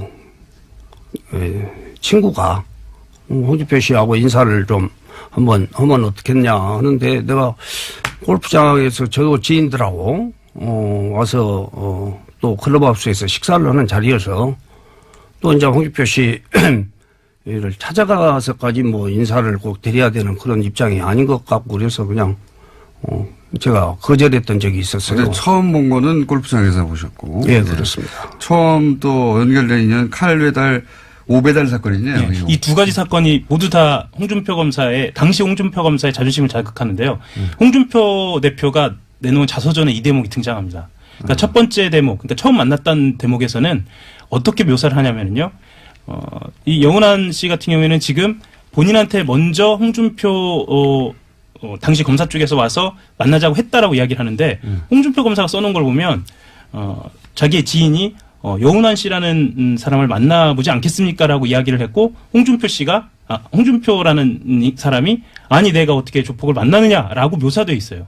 조폭을 만나느냐. 예. 그 당시에 이미 본인은 여운환 씨를 조폭으로 특정하고 있었다. 이런 식의 이제 진술이네. 그 회고네요. 그렇죠. 그런 식으로 회고하고 있고 또 하나는 그것을 달리 해석하자면 그만큼 이쪽에서 원래는 홍준표 쪽에서 먼저 만나자고 했는데 그것을 거절당한 것에 대한 어떤 마음의 양심이 좀 남아 있었지 않았는가. 그러기가. 예. 물론 이것은 이제 홍준표 대표의 이야기를 말을 들어봐야 합니다. 네, 들어봐야 하는데 예. 자. 그럼 이렇게 그러면 당시 사업을 하고 계셨던 겁니까? 그렇습니다. 조폭과는 전혀 무관하십니까? 예, 저는 74년도에 참 이제 저희들 어린 시절에 뭐 젊은 시절도 아니고 어린 시절이라고 할 수 있습니다. 어린 시절에 제가 이제 방황하고 뭐 패거리들하고 몰려다니고 또 사고도 나고 그랬던 적이 있었어요. 20대 초반에요? 예. 아닙니다. 10대 때부터 20대 약간 방황은 있으셨어요. 그렇죠. 네. 10대 후반부터. 10대 후반. 예. 그런 적도 있어서 또 구속도 한번 돼서 한 달 정도 구속이 되었다가 한 달 구속된 전력도 나온 적도 있고 또 이제 저는 바로 출소해가지고 74년도 이후에는 바로 이제 군에도 자원 입대해가지고 군 생활도 하고 또 바로 또 군 생활 마치고 나서는 결혼을 또 바로 했습니다. 그래서 저는 74년도 이후에 홍준표 씨를 제가 92년도에 이 사건이 나서 기소가 됐으니까 17, 18년 동안에 단 한 번도 얕은 작은 사소한 일 가지고도 파출소나 뭐 경찰서에 조사 한번 받아본 적도 없습니다. 그 사이에 조폭과 연루된 적도 없고. 예, 물론입니다. 그런데 유일한 기록은 어릴 때 이제 한 달 정도. 이제 그런 건달 생활을 어렸을 때 했다고 할 수 있죠. 그것이 이 연결고리가 됐을 수도 있을 것 같은데. 그렇죠. 말씀대로라면. 그런데 이렇게 18년, 20년 가까이 전혀 무관하게 사업을 하셨는데 어쩌다가 이렇게 뭐 기소를 하고 수사를 하려면 건덕지가 있어야 되잖아요. 그렇죠. 건덕지가. 무슨 건덕지로 이렇게 연결이 되신 겁니까? 연루가 되신 겁니까? 혹은 조작을 한 겁니까? 그러니까 이제 그런 이유에 대해서 사실 홍준표 씨를 만나는 기회가 있었으면 제가 한 번이라도 물어볼 수도 있었을 건데 전혀 그런 만남이나 통화 한 번도 해본 적이 몇십 년 어느 날 갑자기 없었으니까. 어느 날 갑자기 조폭 간부가 되신 거예요? 이제 그 홍준표 씨는 아까 말씀드렸다시피 골프장에서 만났을 때 제가 거절하고 그 뒤에 홍준표 씨가 또 자기 밑에 계장부를 시켜서 저하고의 만남을 또 주선을 했는데 그냥 그때도 만나기로 다 약속을 하고 다 정해놓은 시간 1시간 전에 갑자기 홍준표 씨가 또 취소를 했어요. 복수한 건가요? 네, 취소를 하고 그 다음에는 또 그런 분이 그 아까 그 골프장에서 자기한테 그 제안을 이제 인사를 한번 받으면 어떠냐고 소개를 했다는 이제 그 사람을 통해서 또 저를 만나자고 연락을 해옵니다. 그래서 91년도 9월 말 정도로 기억을 합니다만은 그때 홍준표 씨를 자기 사무실에서 저녁을 먹고 난 뒤 시간들이었으니까 자기 사무실에서 꼭 차 한잔 하자고 해서 그때 처음 이제 홍준표 씨하고는 직접 만난 거는 처음이다. 대면을 했죠. 그 앞에 칼 사건과 한 번은 보자고 했는데 거절한 사건. 그리고 홍준표 검사가 보자고 했는데 홍준표 검사가 또 시간이 안 돼서 못 본. 그런 다음에 이제 결국 사무실에서 한번 보셨다. 예. 그때는 그냥 일상적인 대화를 일상적인 대화였고 이제 그 본인이 홍준표 씨가 만나자마자 자기 이야기를 많이 하시더라고요. 원래 자기 이야기 많이 하시는 무용담 같은 자기 이야기를 많이 하셔서 그 듣고 있는 것도 좀 저도 또 다른 일이 있었는데 갑작스럽게 그런 연락을 받고 그때까지는 또 거절을 차마 다 할 수가 없어서 만났던 것인데 여러 이야기를 자기 이야기만 하고 그래서 제가 먼저 일어섰죠. 일어서고 다음에 제가 또 프랑스에 출장 계획이 있으니까 2, 3일 후에 다녀와서 정식으로 검사님한테 인사도 한번 드리고. 근데 그 출장 간 사이에 기소되신 거예요? 그렇습니다. 네. 그러니까 이게 좀 정리를 좀 해야 하는데요. 당시 분위기를 좀 사건이네요. 네, 전달을 하자면 노태우 정부 당시에 범죄와의 전쟁이 있었고요. 네. 그리고 광주지검 강력부에 홍준표 검사가 부임한 지 얼마 안 된 시점이었고 홍준표 검사는 왜 거기에 부임했느냐. 노량진 수상시장에서 있었던 대형 비리 사건을 수사한 직후에 당시에는 좌천성 인사라고 그래요. 왜냐하면 정권의 핵심이 연루되어 있는 사건이었거든요. 기억납니다. 예. 그렇게 좌천성 인사를 당한 직후에 다시 한번 재기를 노리던 시기였어요. 네. 그래서 알려지기로는 당시 홍 검사가 지역에 있는 건설업체를 중심으로 한 조폭 수사를 하고 있었던 것으로 알려져 있었고요. 거기에서 이제 그 여기에 있는 이제 여운한 씨를 지목을 한 것으로 보여요. 그래서 아니, 저는 또 그렇게 생각 않습니다. 그때 골프장에서 처음 만남도 건설업체들 답합 수사를 하고 있을 때예요. 그때 저한테 와서 그 얘기를 했던 그 친구가 상당히 유명한 김태춘 씨 직계 후배였습니다. 건설업자였죠. 또 같이 왔던 그 홍준표 씨 일행도 또 한 사람도 건설업자였고. 이제 그런 저기들이었는데 그때 내가 그렇게 얘기를 하고 이걸 좀 더 이런 말씀이 좀 어떻습니까? 어쩔랑가 모르겠습니다만은 제가 자기 그 강력부장하고 상당히 오래전부터 친분이 좀 있었어요. 예. 이제 그런 분이 나하고 가깝게 이제 지내는 처지라고 봐서 감히 자기한테 인사를 하자고 하는데 거절을 하는 그런 그분 성품상으로 그런 고가운 것이 첫 번째 있을 거고 또 두 번째 자기가 만나기로 한 1시간 전에 취소를 했을 때도 제가 상당히 불쾌하더라고요. 뭐 제가 그러지 않은 것도 아니고 본인이 그런 그 만남을 제안해 놓고 또 1시간 전에 그렇게 해서 그냥 제가 사무실에 찾아다니면서까지 내가 검사님을 만날 이유는 없고 다음에 기회 있으면 또 보자고 하고 그냥 냉담하고 전화를 끊었던 그런 것들이 있어서 그분 생각에는 건방지다. 이 친구가 내 윗사람 정도 좀 친하다고 해서 이게 좀 건방을 떠는가 하는 그런 좋지 않은 시각으로 저를 봤을 수도 있겠구나 하는 그런 생각이 나중에 든 겁니다. 그런데 그 감정만으로 어떻게 아무 연관이 없는데 4년 징역형을 때릴 만큼의 그래서 이제 그 뒤에 저는 이제 프랑스를 간 것을 홍준표 씨도 알고 또 공교롭게 그 즈음에 국제 BJ파 두목으로 기소가 되어서 1심에서 두목으로 인정이 되어가지고 재판을 받던 사람이 있었습니다. 다른 두목으로 실제로 있었는데 그 사람이 경찰에서 구속되어가지고 검찰로 송치되고 검찰에서 법원으로 기소되어가지고 법원에서 두목으로 인정을 받고 형을 5년인가 받은 사람이 있었는데 김모 씨라고. 이제 그 사람이 항소심 만기 11일 남겨놓고 가명을 목적으로 하는 그런 그 탄원서를 제출을 했어요. 제출을 하면서 자기는 부두목이고 두목으로 한 4명 정도가 더 있다. 두목이 4명이나 있다. 그런 단원서를 제출을. 부두목이 4명일 수 있죠. 부두목이 1명이고 두목이 4명이에요? 네, 그렇습니다. 그것도 전혀 이해가 안 가는 그런 단원서였는데, 재판 과정에서 그런 것이 허위의 탄원서였고, 자기가 가명을 목적으로 하는, 그런 허위의 탄원서를 쓰게 되었다는 동기부터 재판 과정에서 다 드러났습니다. 그래서 그 4명 중에 1명으로 갑자기 지목되신 거예요? 그렇습니다. 그게, 이 사건에 연루돼서 4년을 사신 출발입니까? 아니, 그랬는데, 이제 홍준표 씨가, 저를 두목으로 기소를 한 그 기소 내용에, 전체적인 내용은 제가 전부 1심에서부터 대법까지 무죄 판결을 받았습니다. 그러면 유죄 판결을 받은 대목은? 유죄 판결을, 그래서 이번에 이제 이런 재심 신청을 하게 됐는데요. 이제 유죄 판결을 받은 그 증거법이,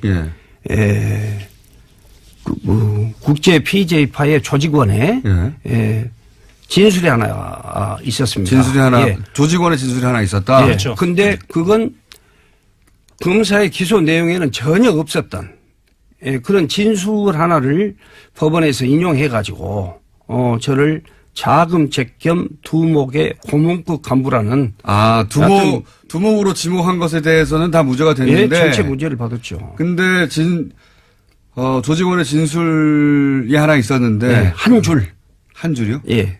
한 줄이 뭡니까 내용이? 그게 어쨌거나 두목으로 이 규정을 짓는 거고 그게 어떤 문제가 있냐면 공판기일 전 증인 신문조서라고 하는 건데요. 이게 지금은 위헌 판결이 났어요. 당시만 해도 변호사 없이 그러니까 그 당사자와 변호사 없이 그 증인만 데리고 검사가 가서 재판장 앞에서 진술을 받아서 그것을 증거 효력으로 증거 등기를 얻는 거거든요. 네. 거기에서 나온 진술인 거예요. 그러니까 검사가 조직원 하나를 데리고 와가지고 그렇죠. 이 사람이 하는 얘기 들어보라고 판사 앞에 가가지고 얘기를 들어보라고 한 얘기 중에 무슨 얘기 나온 겁니까? 그러니까 여기에서 이제 말씀하신 자금책 및 어떤 그 한 줄이라는 게 어떤 게 있었냐면요. 재판 과정에서 이제 다 그게 나왔습니다만은 그 조직원한테 여운환이라는 사람이 국제 PJ파에서 했던 일은 뭐이냐 하고 물었습니다. 네, 뭐이냐라고 물었습니까? 뭐가 있냐. 그러니까 그 사람이 그 졸제 그런 기억나는 일이 없고 그런 일이 없었으니까 축구 시합을 하는데 찬조금을 좀 내놓은 적이 있고 뭐 두목의 자기 두목 그 김모 씨한테 뭐 사건이 나면은 피해라 하는 그런 전화를 김모 씨한테 해줬다고 들었습니다. 그게 다입니다. 그게 다예요? 예. 그러니까 축구 시합할 때 찬조금을 냈고 사건이 나면 피해라고 하는 전화를 했다는 이야기를 들은 적이 있다. 두목한테. 네. 그렇게 하니까 그런 전화 하신 적이 있고요? 없죠. 그럼 축구 시합에 뭐 저희들은 그런 전화나 찬조금을 낸 적도 없고요? 전혀 없죠. 그것은 그래서 두목으로 기소를 한 사건을 전체적으로 무죄를 주면서 마치 자금책 겸 두목의 고문급 간부라고 한다면은 두목의 고문급 간부라겠습니다. 그렇게 한다면은 두목 심부름이나 하는 사람인데 완전히 우리 말로 시샘 말로 최고의 폭력 조직의 두목에서 완전 호구로 전락이 된 그런 판결을 받아버렸습니다. 돈 실무를 하는 사람으로 막 바꾼 거네요. 돈이나 뭐 축구 시합을 하는데 뭐 음료수 값이라도 내놓고 뭐 하는 그런 사람. 또 그런 사람이었다면 홍준표 씨가 저를 그런 적으로 기소를 할 리가 없죠. 막 1계급 특징을 걸어놓고 했는데. 여기서 칼베다 사건이 중요한데요. 처음에 영장을 쳐놓고 수배를 때린 다음에 그때 등장하는 게 칼베다 사건이에요. 왜냐하면 칼베다는 그 앞에 있었잖아요. 예, 앞에 있었는데 이것을 여론 작업을 해야 하잖아요. 홍준표 검사가 여론 작업에 굉장히 능한 사람이었던 거예요. 그거는 맞습니다. 그러니까 지금으로 말하면 검찰의 여론 조성 작업의 원조격이거든요. 그러니까 칼 배달이 잘못됐던 사건이 있는데 근데 그거를 나한테 조폭이 칼도 배달한 적이 있어. 그래서 여운환 씨를 무시무시한 사람을 만든 거죠. 검사를 협박한 사람. 그러니까 이게 사건 초기입니다. 그러면서 이게 사건이 사건이군요. 대대적으로 커집니다. 이때 당시 신문 1면에 등장하거든요. 그렇죠. 저도 기억이 납니다. 검사한테 칼 배달한 조폭. 그렇죠. 굉장히 그로테스크하죠. 그래가지고 야 검사한테 칼 배달했어? 뭐 이런 저도 그 사건이 기억나거든요. 워낙 그 화제가 됐던 사건이라. 그거 하나로 잘못 배달을 간 홍순표 씨한테 간 것이 잘못 배달을 간 것이. 그 하나로 그렇게 만들어 놓은 그거 하고 그러면 그 칼 배달 사건과 지금 말씀하신 누구 하나 데리고 와가지고 이 한 일이 뭐야 그랬더니 축구 시합에 찬조금 내고 전화한 적이 있다. 요거 두 개 가지고 가신 거예요 그럼? 그렇습니다. 다른 내용이 아무것도 없어요? 그러니까 그 찬조금을 냈다 못했다 하는 것은 홍준표 씨의 생각하고는 전혀 딴 이야기였죠. 홍준표 최초 기소는 두목이었는데. 두목이었고 또 두목으로 기소를 하기 전에 그런 증거 보전 절차를 통해서 조직원을 데려다가 그렇게 한 겁니다. 교도소에서 나온 지 얼마 안 된 사람을. 자금책으로 바꾼 거네 그때는 또? 아니죠. 자금책으로는 홍준표 씨는 한 번도 그런 그 시시한 유치였다 보면 홍준표 씨가 그렇게 막 어마어마하게 만들어가지고 그렇게 한 거야 할 수가 없죠. 할 수가 없는데 그런 진술은 홍준표 씨한테는 아주 오히려 더 위험한 진술이었다고 생각을 합니다. 그렇죠. 의도하고. 두목인데 뭐 축구 시합에 찬조금 내는 거는 그건 그저 가게 오면서 보호받을 대가로 그랬다는 것인데 판결문에 그렇게 나옵니다. 근데 가게를 하셨습니까? 아니 저는 이제 관광호텔 업도 하고 또 관광호텔 호텔 오락실도 하고 뭐 제조업 공장인 수출업불 공장도 하고 여러 사업들을 개발 사업도 하고 그렇게 했었습니다. 아하. 그리고 핵심적으로 이상한 부분은 예. 이 칼베라 사건이 기소 내용에 포함되어 있지 않는다는 거예요. 그러니까 검사를 협박했다라고 하면 이건 대대적으로 문제를 삼아야 기소 내용이 없다. 아예 없습니다. 자, 그러면 그 두 가지가 전부인데 이게 어떻게 이 두 가지만으로 대법원 확정 판결이 나죠? 그러니까 그것은 검사의 기소 내용에 대해서는 재판부가 전체적으로 전체를 무죄를 다 줬습니다. 혐의 없는 걸로. 근데 이제 그 재판부에서 그 법률 하나를 인용해가지고. 그 문구 하나를. 그때는 나중에는 유언 판결이 났습니다만은 그 근거법이. 그러면은 당시에 뭐 예를 들어서 입금이라든가 뭐 현금을 배달한 사람이라든가 아니면 출금 입금 내용이라 뭐 없었습니까? 아무것도? 전혀 없었죠. 그 진술이 전부돼요? 예, 전부죠. 진술 딱 한 줄. 그 실제로 이 국제 PJ파라는 이름의 연원이 어떻게 나왔는지부터 시작해서 이걸 어떻게 구성했는지까지 다 이 연원 씨를 중심으로 해서 이미 각본이 짜여 있었고 가장 핵심적으로 필요했던 건 조직원의 진술이었던 것 같아요. 그러니까 사건을 다시 복귀해 보니까. 나중에 끼워 맞춘 것이다. 예. 그렇게 연원 씨는 지금 주장을 하고 있는 거고 사실 홍준표 대표는 26년 동안 대답을 하고 있지 않은 거고요. 그러면 여기서 재심은 지금 말씀하신 지금은 유언이 된 그런 방식의 진술. 그것에 대해서 재심 청구, 그 부분을 재심 청구하신 겁니까? 예, 그것만 재심 청구를. 그 부분만입니다. 나머지는 전부 무죄를 받았으니까. 그거 하나만 가지고 결국은 확정 판결 4년을 받으셨습니까? 예, 그렇습니다. 이거 24년 동안 정말 억울해하셨겠네요. 말씀대로라면. 이루 말할 수 없습니다. 그러면 그거 외에 그게 말하자면 그게 조작의 전체인가요? 조작이라고는 제가 그러니까 홍 검사 시절에 사건 내용을 조작했다고 했을 때 요 한 줄의 진술과 그리고 칼 배달 요게 사건 내용 전체인 거 아니에요, 그죠? 핵심적으로는 그렇게 남아 있는 거죠 지금. 남아 있는 거고 나머지 무죄를 받은 것들은 무죄를 받은 내용 전체가 조작이었다. 뭐 조작이라기보다 본인 저는 이제 무죄를 받은 내용은 조작이라고 할 수 없죠. 두목도. 홍준표 씨가 그런 자기의 시각으로 자기 생각을 가지고 그렇게 구성을 한 것이다. 열심히 뭐 수사해서 저를 기소를 했지 않겠습니까? 했는데 이제 그 부분에 대해서는 전체적으로 1심에서부터 무죄를 받았던 거니까. 그 조폭의 PJ파의 두목이라고 하는 부분들은 그건 다 없어진 겁니다. 다만 1심, 2심 대법원은 다 무죄 판결을 받았고.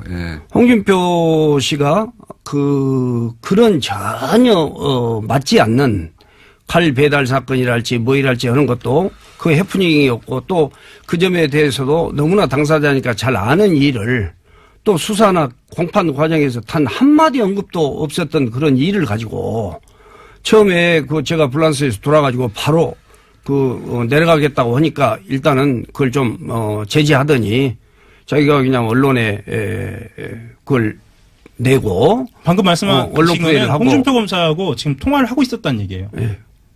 영원한 씨가 지금 내고 한마디로 모래시계 사건 자체가 가짜라는 얘기네요. 모래시계 사건은 그렇다고 볼 수 있어요. 완전히 가짜죠. 완전히 날조된 거죠. 심지어 어떤 내용도 나오냐면요. 그 영훈한 씨가 제출한 그 재산 목록이 있거든요. 이 재산 목록에 모래시계 그 화면에 등장해요. 아, 그래요? 네. 그만큼. 왜냐면 이게 모델이었으니까요. 사건이. 그만큼 모델은 모델이었어요. 근데 알고 보니까 그 사건이 영훈한 씨 주장을 그대로 받아들인다면 이건 조작이죠. 야, 이거 굉장히 충격적인 내용인데요.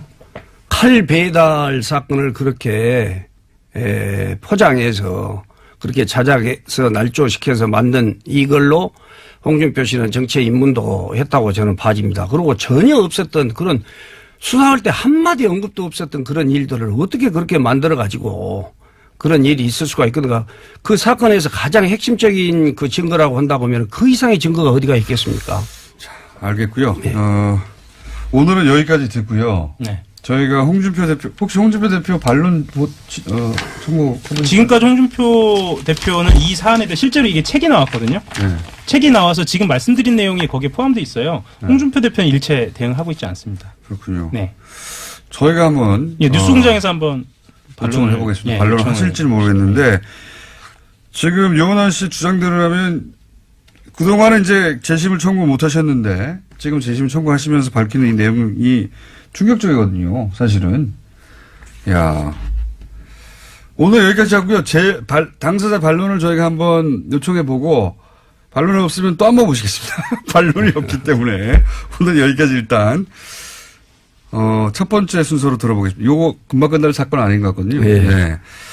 23년 만에 재심을 청구하신 모래시계의 실제 주인공 여운환 씨 그리고 한겨레 21의 밉상 하영 이슈팀장 이었습니다. 다시 모시겠습니다.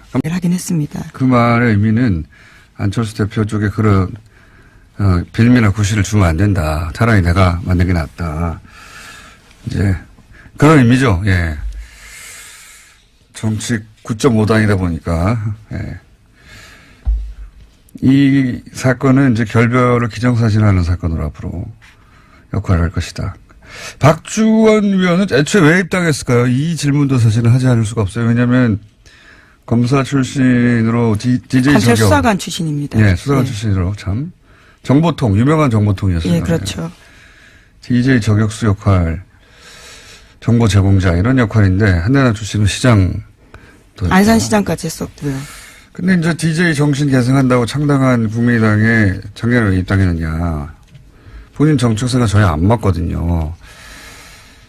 요 얘기는 나중에 한번 따로 한번 해야 되겠습니다. 긴 얘기가 될 것 같아서. 자, 다음 뉴스는 뭡니까?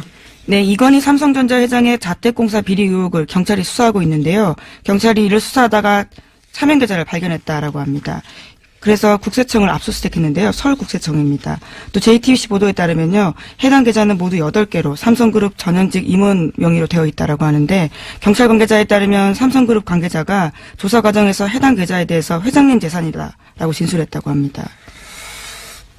정권이 바뀌니까 삼성 차명 계좌들이 갑자기 많이 발견되네요. 네, 앞서 말씀드렸던 계좌들과는 다른 계좌라고 합니다. 이 계좌는 공사비, 예, 이건희 회장 자택 공사비에 회사에 비자금이 들어갔다라는 의혹이 있어서 추적하다가 나온 것들이거든요. 이건 제가 보기에는 비자금으로 조성한 이건희 회장의 용돈이 아니었을까 싶어요. 용돈 몇백억 정도는 용돈이죠. 이분들에게 용돈이 발견된 게 아닐까. 따로 회장님으로 마련해둔, 예, 그런 거 마음껏 쓰시라고 그런 용도가 아닐까 싶습니다. 어쨌든 이게 발견됐으니 또 나오겠죠, 이야기가 더. 다음 뉴스는 뭡니까? 네, 2012년 대선을 사흘 앞두고 경찰이 기습적으로 국정원 대선 개입 사건 중간 수사 결과 발표한 바 있습니다. 이 자료를 경찰이 발표 전에 국정원에 전달했다라는 한겨레신문 보도가 있는데요. 또 당시 국정원은 서울지방경찰청 등을 통해서 경찰의 수사 진행 상황도 실시간으로 전달받았습니다.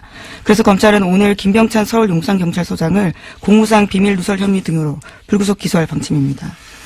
지난주에 저희가 좀 지지난주군요. 자세히 다뤘는데, 청와대 새누리 경찰 국정원 사각 커넥션 대선 직전에 2012년, 여기에 이제 뒤따른 또, 추가 뉴스군요. 그러니까 경찰 서울결정청에서 자기들 기자회견 할 것을 국정원에 미리 줬다. 네, 몇 시간 전에 관련 자료를 팩스로 보냈다라고 합니다. 네. 심지어 수사를 맡았던 수서경찰서에는 겨우 30분 전에 줬는데요. 그보다 훨씬 앞서서 국정원에 줬다라는 거죠. 네. 당시 이제 소위 문을 잠그고 셀프 감금하던 국정원 김 씨, 예, 노트북에서, 글이 발견된 거죠. 정치 개입하는. 그러자, 이 김병찬.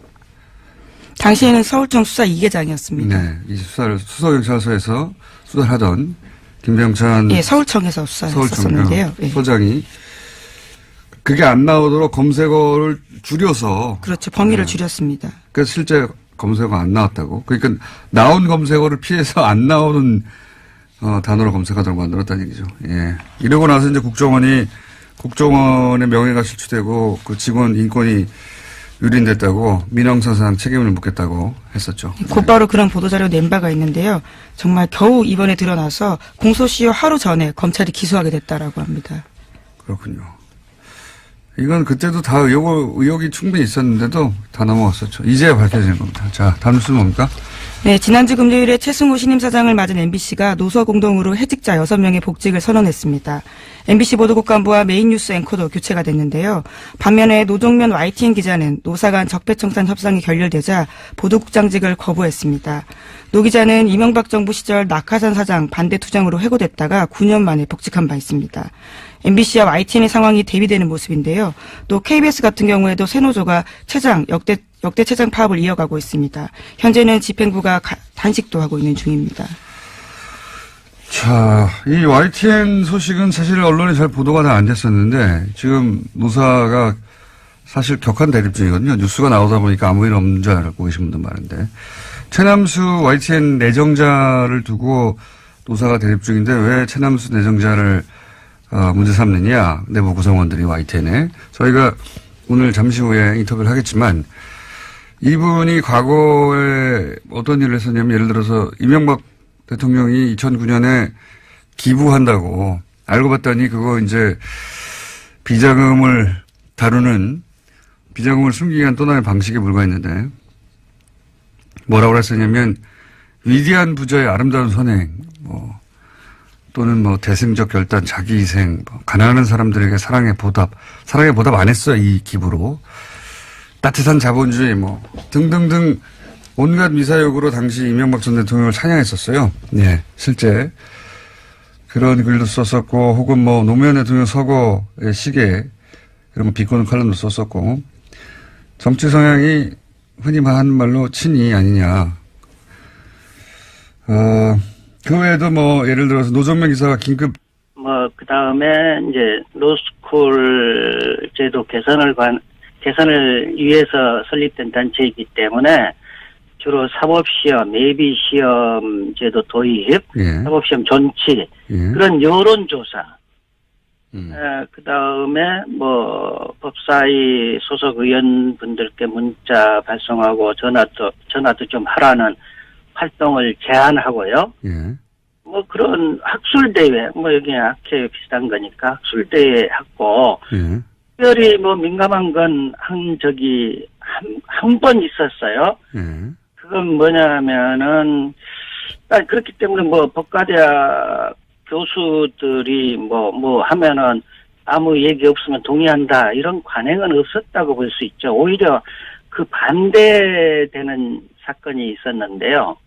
사건이라기보다 일이 있었는데 2016년 11월 11일 이호선 회장이 대통령의 이손 후퇴는 바람직하지 않다. 이런 취지의 정치적 성명을 전국 법과대학 교수의 명의로 하려고 했었죠. 근데 저도 이제 반대했고 반대 의견이 있었기 때문에 2016년 11월 14일 한 분이라도 이견을 제시하면 그것을 존중해야 한다고 생각을 해가지고 성명을 발표하지 않기로 한다는 휴대폰 문자를 회원 교수들에게 보냈기 때문에 그러니까 한 사람이라도 반대하면은 그런 성명 발표하지 않겠다라는 휴대폰 문자를 보냈어요. 네. 그리고 저도 반론을 제기했기 때문에 고맙다고 하는 문자 여러분 받았고요. 네. 이런 반론이 있으면 동의로 간주한다는 관행이 있다기보다는 이견이 있으면 성명을 발표하지 않겠다는 관행이 있는 셈이죠, 오히려. 이견이 있으면 발표하지 않겠다는. 그런데 이번에는, 이번에는 이견이 있는지 없는지 확인해달라는, 페이스북 문자에 차단을 했다면 혹시 전화로 그럼 물어보시면 되지 않습니까? 전화는 하지 않았어요. 문자로 갔고요. 예. 그러니까 이게 기록으로 전부 남아있는 겁니다, 지금. 알겠습니다. 절차적으로 문제가 있다고 지금 얘기를 하시는 건데. 참고로요. 네. 참고로 이호선 회장이 2016년 11월 11일 대통령 이선 후퇴가 바람직하지 않다. 예. 이 얘기는 그 당시에 이선 후퇴 해야 된다는 게 굉장히 강하게 이제 여론이 그렇죠. 형성이 네. 되고 있었던 때였기 때문에 네. 오히려 뭐 정권을 보호하려고 하는 게 아닌가 그런 의심이 그때는 들으셨다. 그랬던 때였죠. 그때 그런 얘기를 하겠다니까 물론 반대가 있었죠. 알겠습니다. 그러면 절차적인 부분은 이제 문제 제기하신 건 알겠습니다. 그러니까 누가 동의했는지 밝혀달라고 했더니 이제 차단을 했고 그리고 예. 문자를 보내고 한두 시간 이내에 수렴 정도만 거친 후에 바로 기사가 된 것 같다. 그러니까 처음부터 수렴할 의지가 없었던 것 같다. 이런 이제 문제의식이신데 예. 성명의 내용에는 동의하십니까? 그럼 신경결 판사의 판결에 대한 일반인들의 비판은 사법부 독립을 해치는 것이다. 이 내용에는 동의하십니까? 그게 이제 우리나라에서는 직업법관들, 지금 법관들이죠. 직업법관들만 사법권을 행사하는 게 이제 그게 이제 뭐 정설인 것처럼 네. 그렇게 교육을 받아갖고 뭐 그 외에 다른 나라의 제도 이런 것들은 전혀 배운 바가 없기 때문에 사법권은 오직 직업법관들만 행사하는 것이다 이렇게 알고 있는데요. 네. 독일 등 외국에서는 직업법관들만 사법권을 행사하는 게 아니라 깜짝 놀랄 만한 일인데요. 일반 시민들도 예.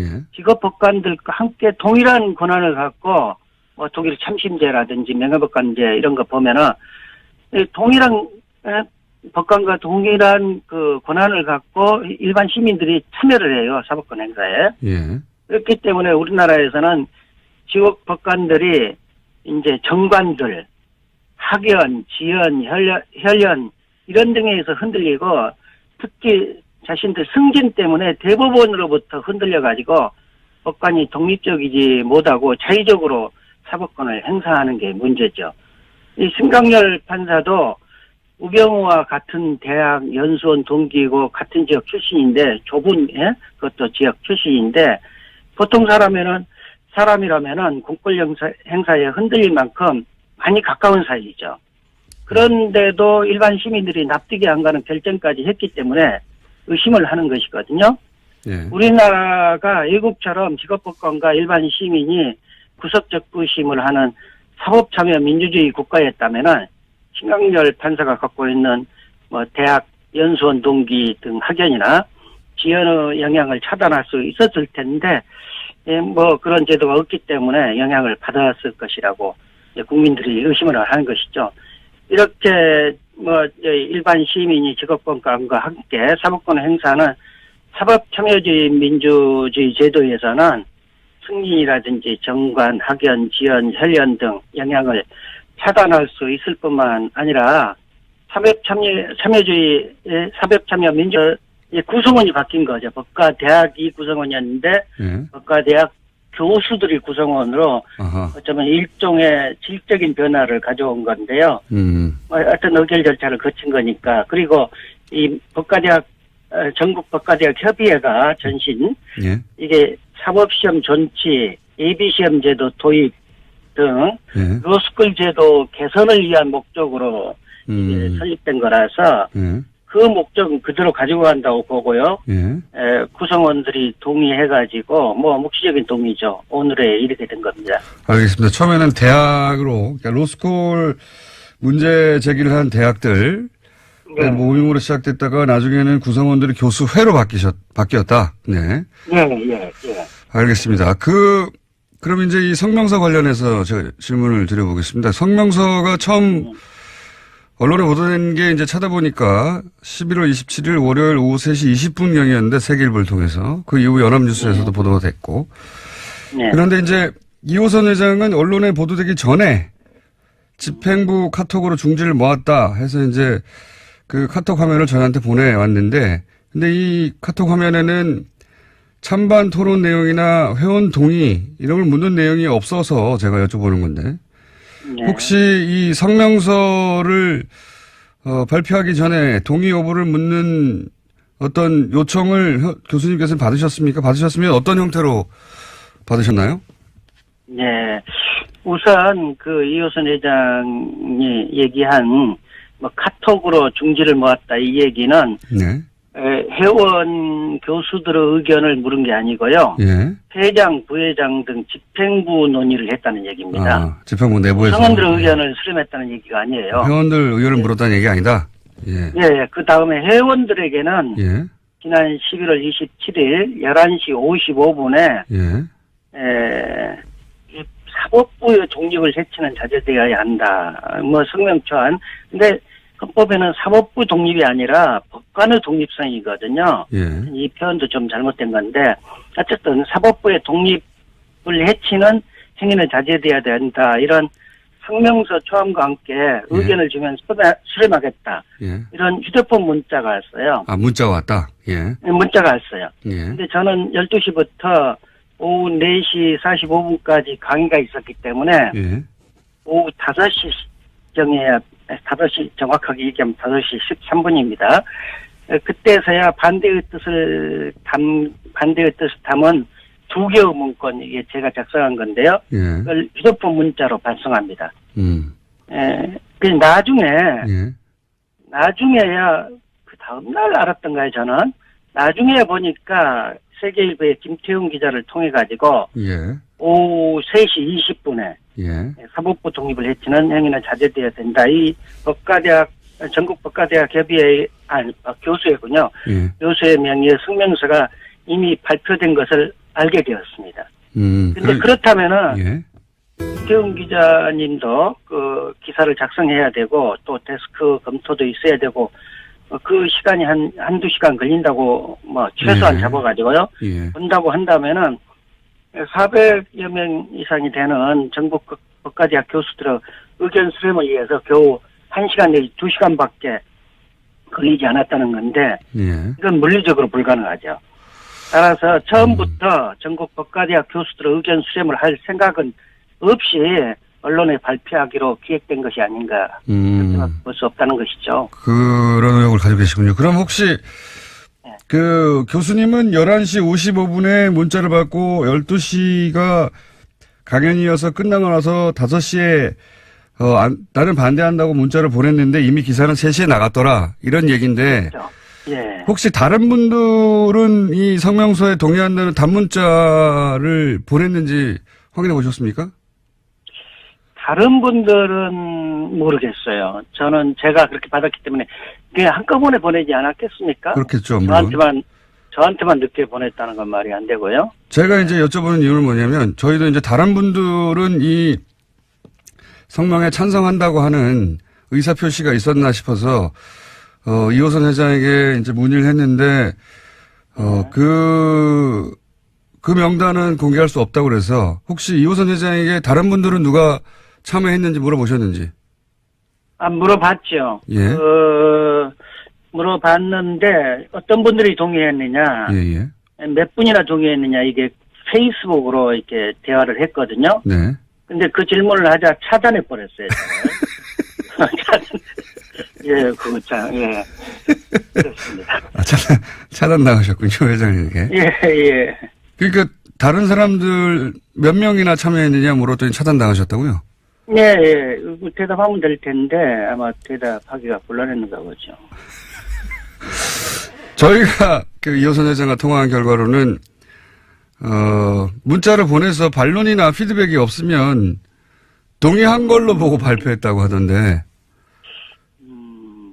그거는 예. 이제 법과대학 법과대학 교수회가 예. 활동을 좀 해왔는데요. 예. 주로 개헌 관련 워크샵, 원전 정책에 대한 여론조사. 예. 체포되고 구속되고 그럴 때 이런 글을 썼거든요. 예. 그래서 좀 자세한 내용은 잠시 후에 다루겠는데 왜 YTN이 그 구성원들이 신임 사장에 대해서 내정자를 두고 결사 반대하고 있는지는 잠시 후에 다뤄보겠습니다. 자, 다음 뉴스는요? 네, 요즘 SNS를 보면요. 해시태그 노 러시아 노 게임. 그러니까 러시아 없이는 올림픽도 없다라는 내용이 조직적으로 유포되고 있다고 동아일보가 아침에 보도했는데요. 국제올림픽위원회가 도핑 이유로 러시아 국가 선수단을 출전 금지하자 1,700개였던 이 해시태그가 불과 몇 시간 만에 9,000개로 뛰어올랐다라고 합니다. 보이지 않는 손이 민족 감정을 교묘하게 이용해서 이것들을 퍼뜨리고 있다라고 로이터가 보도하고 있다고 합니다. 로이터가 러시아 댓글 부대를 로이터 이거 음모론잖아요. 러시아에서 이 기사의 요점 이거죠. 러시아 댓글 부대가 올림픽 관련해 가지고 가동되고 있다. 라고 로이터 발로 지금. 네, 동아일보가 로이터를 인용한 보도인 건데요. 로이터에 따르면 지난해 미국 대선 때 러시아가 즐겨 쓰던 방식을 이번에 또 쓰고 있다라는 겁니다. 그러니까 로이터가 지금 러시아 댓글 부대 이용을 얘기했는데 댓글 부대 얘기하니까 옵션 열기 제가 예언 하나 할까요? 문재인 지지 댓글에도 이제 옵션 열기 문구가 포함되는 게 나올 겁니다. 네, 물타기 대응. 과거 시발단 제가 5년 전에 처음 문제 제기했을 때 대응 패턴이 있어요. 이제 시발단 의심 아이디를 제가 주르륵 온라인상에 게재를 했었는데 그러자 거기에 포함된 아이디들이 나는 시발단이 아니라고 실제 유저라고 항의하는 가짜 유저들이 등장했었고 실명이라면서 사진도 막 붙이고 다 가짜였어요. 가짜 사무실 대응처럼. 그리고 문재인도 댓글 부대에 있다. 뭐 이런 얘기 있었거든요. 물타기로. 이번에도 예언합니다. 이제 문재인 지지 댓글에 옵션 열기가 포함된 그런 댓글들이 나올 거예요. 예. 똑같은 대응 방법. 그거 외에도 별로 쓸 게 없거든요. 한번 검색해 보세요. 그리고 캡처해 주세요. 다 그거 옵션 열기 문구가 있는 문재인 지지 댓글인 척 하는 것도 댓글 부대입니다. 잘 캡처해 주시고. 그리고 자기가 실제 유저라고 항의하는 댓글 유저들도 옵션 열기 들어가 있는 문구. 그거 내가 단순 실수한 거다. 또 댓글 부대입니다. 실명이라고 등장하는 사람들도 댓글 부대입니다. 옵션 열기라는 문구가 들어간 댓글과 아이디를 일제히 대량 삭제했거든요. 이건 중앙 통제를 의미한다. 단순히 실수했는데 뭘 아이디를 다 지웁니까? 예. 그런 아이디어 댓글이 이제 나중에 증거로 쓸 수 있는 걸 우려한 거죠. 이게 노년층 댓글 알바 실수 가능성이 얘기했는데 이건 사람을 전제로 얘기할 때고 프로그램의 존재 가능성도 있습니다. 여기 네, 이번 러시아 같은 경우에도 자동 프로그램 가동시켰다라고 합니다. 이런 걸 보시라고 하거든요. 예. 매크로 혹은 매크로는 일종의 작은 프로그램 스크립트고 봇은 이제 독립적인 하나의 프로그램이에요. 이런 가능성도 있는 댓글 자동화. 네, 2012년 댓글 부대 당시에도요, 봇 프로그램을 사용했던 적이 있었습니다. 네, 이번에도 그런 봇 프로그램 가능성이 있는데, 그래서 프로그램 얘기한 건데, 그건 다음에 다뤄야 될 것 같습니다. 예, 시간이 오늘 미니가 하나 있어가지고 여기까지 하겠습니다. 시사인의 김은지였습니다. 감사합니다. 네, 바로 이어서 저희가 2주 전에 신광열 수석 부장판사에 대한 비판 여론에 전국 법과대학 교수의 성명서 관련 기사가 있었고 이 기사에 대해서 회원수가 400명이 넘는 이 사단법인의 성명서가 홈페이지에 올라와 있지 않다. 그리고 서명한 사람들의 명단이 없다. 예, 그런 이게 어떻게 된 거냐 의혹을 제기했었죠. 그 이후에 전국 법과대학 교수회 이호선 회장과 저희가 연락이 닿아서 사전 서명 동의를 받았냐 하는 질의에 문자나 메일로 사전 동의를 받았다라고 답을 받았고 그래서 그럼 그 명단을 요청했는데 개인 정보라며 거절하셨기 때문에 그리고 이제 소속 그러면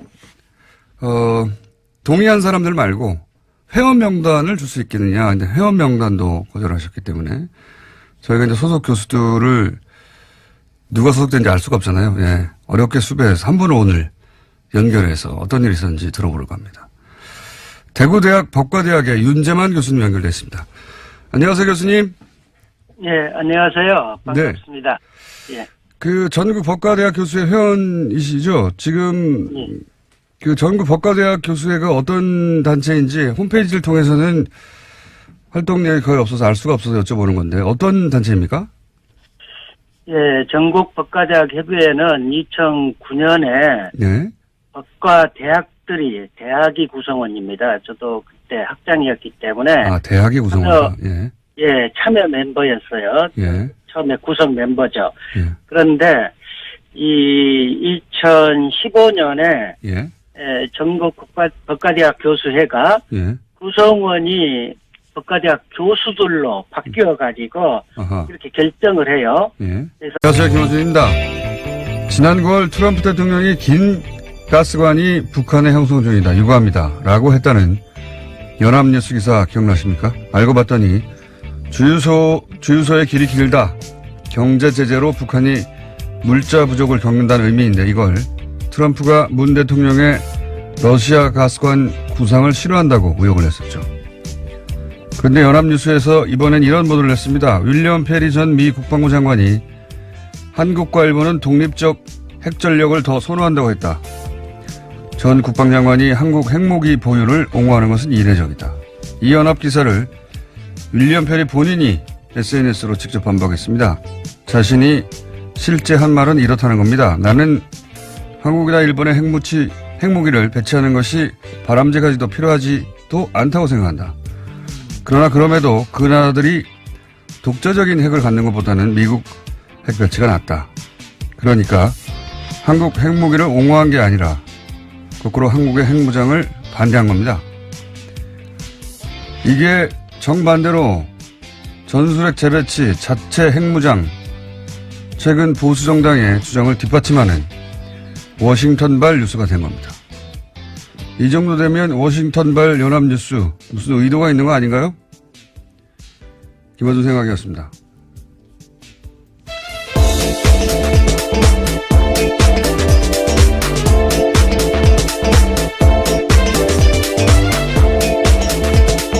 시사인의 김은지입니다. 월요일과 목요일 날 바람이 주로 새는데 오늘 해보니까 평상시보다 절반 정도 셉니다. 괜찮다는 의미시죠? 완전히 괜찮진 않고 평상시보다는 좀 나았다. 예. 이 기사 보셨어요? 예. 네. 그 해당 기사를 조선일보 등이 또 인용을 해서요. 문제가 2차적으로도 발생했었습니다. 그러니까요. 예. 이건 이렇게 본인이 미국의 전직 고위 관료가 본인이 직접 반박하는 경우는 제 기억엔 별로 없는데. 정말 민망한 일이죠. 미 국방부 장관 출신이 다른 나라 핵무장을 지지할 리가 있나요? 예. 이 워싱턴발 그 연합뉴스 기사는 뭐랄까요? 반문재인 관점에서 해석할 어떤 마인드가 항상 준비되어 있는 게 아닌가. 그런 의문을 가지지 않을 수가 없어요. 이 기사를 쓴 기사가 지난번 러시아 가스관 모욕한 그렇죠. 같은 기자입니다. 하여튼 정반대의 뉴스가 최근에 한번 쭉 퍼졌었는데, 당사자가 아니라고 했는데 또 똑같은 연합뉴스발이었습니다. 자, 첫 번째 뉴스는 뭡니까? 네, 주성영 전 한나라당 의원이 박주원 국민의당 최고위원으로부터 입을 맞춰달라는 회유를 받았다라는 오늘 아침 경향신문 보도가 있습니다. 박 최고위원은 2008년 김대중 전 대통령 비자금 의혹 제보자로 지목된 상태인데요. 하지만 지난주에 해당 보도가 나가자 바로 부인하는 기자회견을 열었습니다. 그러면서 주성영 전 의원도 어처구니 없어 한다, 이렇게 밝힌 바가 있는데요. 이에 대해서 주 전 의원이 정면으로 반박한 겁니다. 박 최고위원의 해명이 거짓말이라는 건데요. 해명 보면 이렇습니다. 주 전 의원의 말은 이런데요. 박 최고위원이 DJ 비자금 사건 제보자로 언론에 공개된 후에 여러 차례 나한테 전화를 걸어왔고 자기의 진술에 맞춰서 이야기를 해줄 수 없겠냐라고 부탁했다라는 겁니다. 그러자 자신이 검찰에다 기록이 있는데 어떻게 부인하냐면서 자신은 언론과 접촉을 최대한 안 할 테니까 알아서 하라고 했다라는 겁니다. 박주원 최고위원이 거짓말을 하는 것 같습니다. 왜냐하면 본인 주장으로는 기자들이 이렇게 물어봤거든요. 주성영 전 의원과 통화를 해봤냐 최근에 물어봤더니 했는데 아니 그런 말은 어처구니 없다고 하더라라고 했는데, 만약에 박주원 의원의 말이 맞다면 주성영 의원이 거기 맞춰 대답을 해줘야 되는데 어처구니 없다고 해줬어야 하는데 아니래잖아요. 예, 너무 나갔다라는 이야기까지 했습니다. 이건 이제 정반대로 얘기하는 거 봐서는 박주원 최고위원이 거짓말을 하는 것으로 보이는데, 관련해서 이제 또 저희 패널인 박지원 전 대표가 계란을 맞았죠? 네, 어제 전남 목표에서 제1회 김대중 마라톤 대회가 열렸었는데요. 국민의당 주요 인사들이 참석했습니다. 그런데 박지원 의원이 안철수 대표 지지자가 던진 계란에 맞은 건데요. 행사장에서는 또 야유와 항의를 받은 것은 안철수 대표도 마찬가지였습니다. 김대중 대통령 비자금도 공갈로 다 했다. 간신배 물러나라. 이런 식의 항의를 받았다라고 합니다. 주말에 뉴스들이 크게 보도가 됐는데 이 박주원 사건 효과가 뭘까요? 예. 흔히들 안철수 통합 드라이브에 제동이 걸린다. 이렇게 이제 보도하잖아요. 저는 사실 반대로 봅니다. 안철수 대표는 계속 가거든요. 예.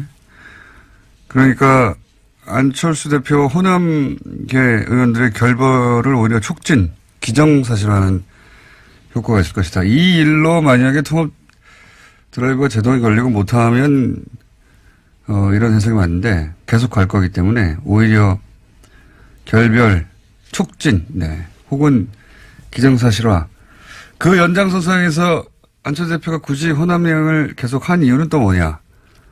뭐라고 보십니까? 저는 계란을 맞으려고 갔다고 봅니다. 계란을 안 대표가 호남 결별을 먼저 선언할 수는 없잖아요. 예. 네, 어제 박지원 의원 같은 경우에는요, 자신이 맞아서 다행이다 이런 이야기.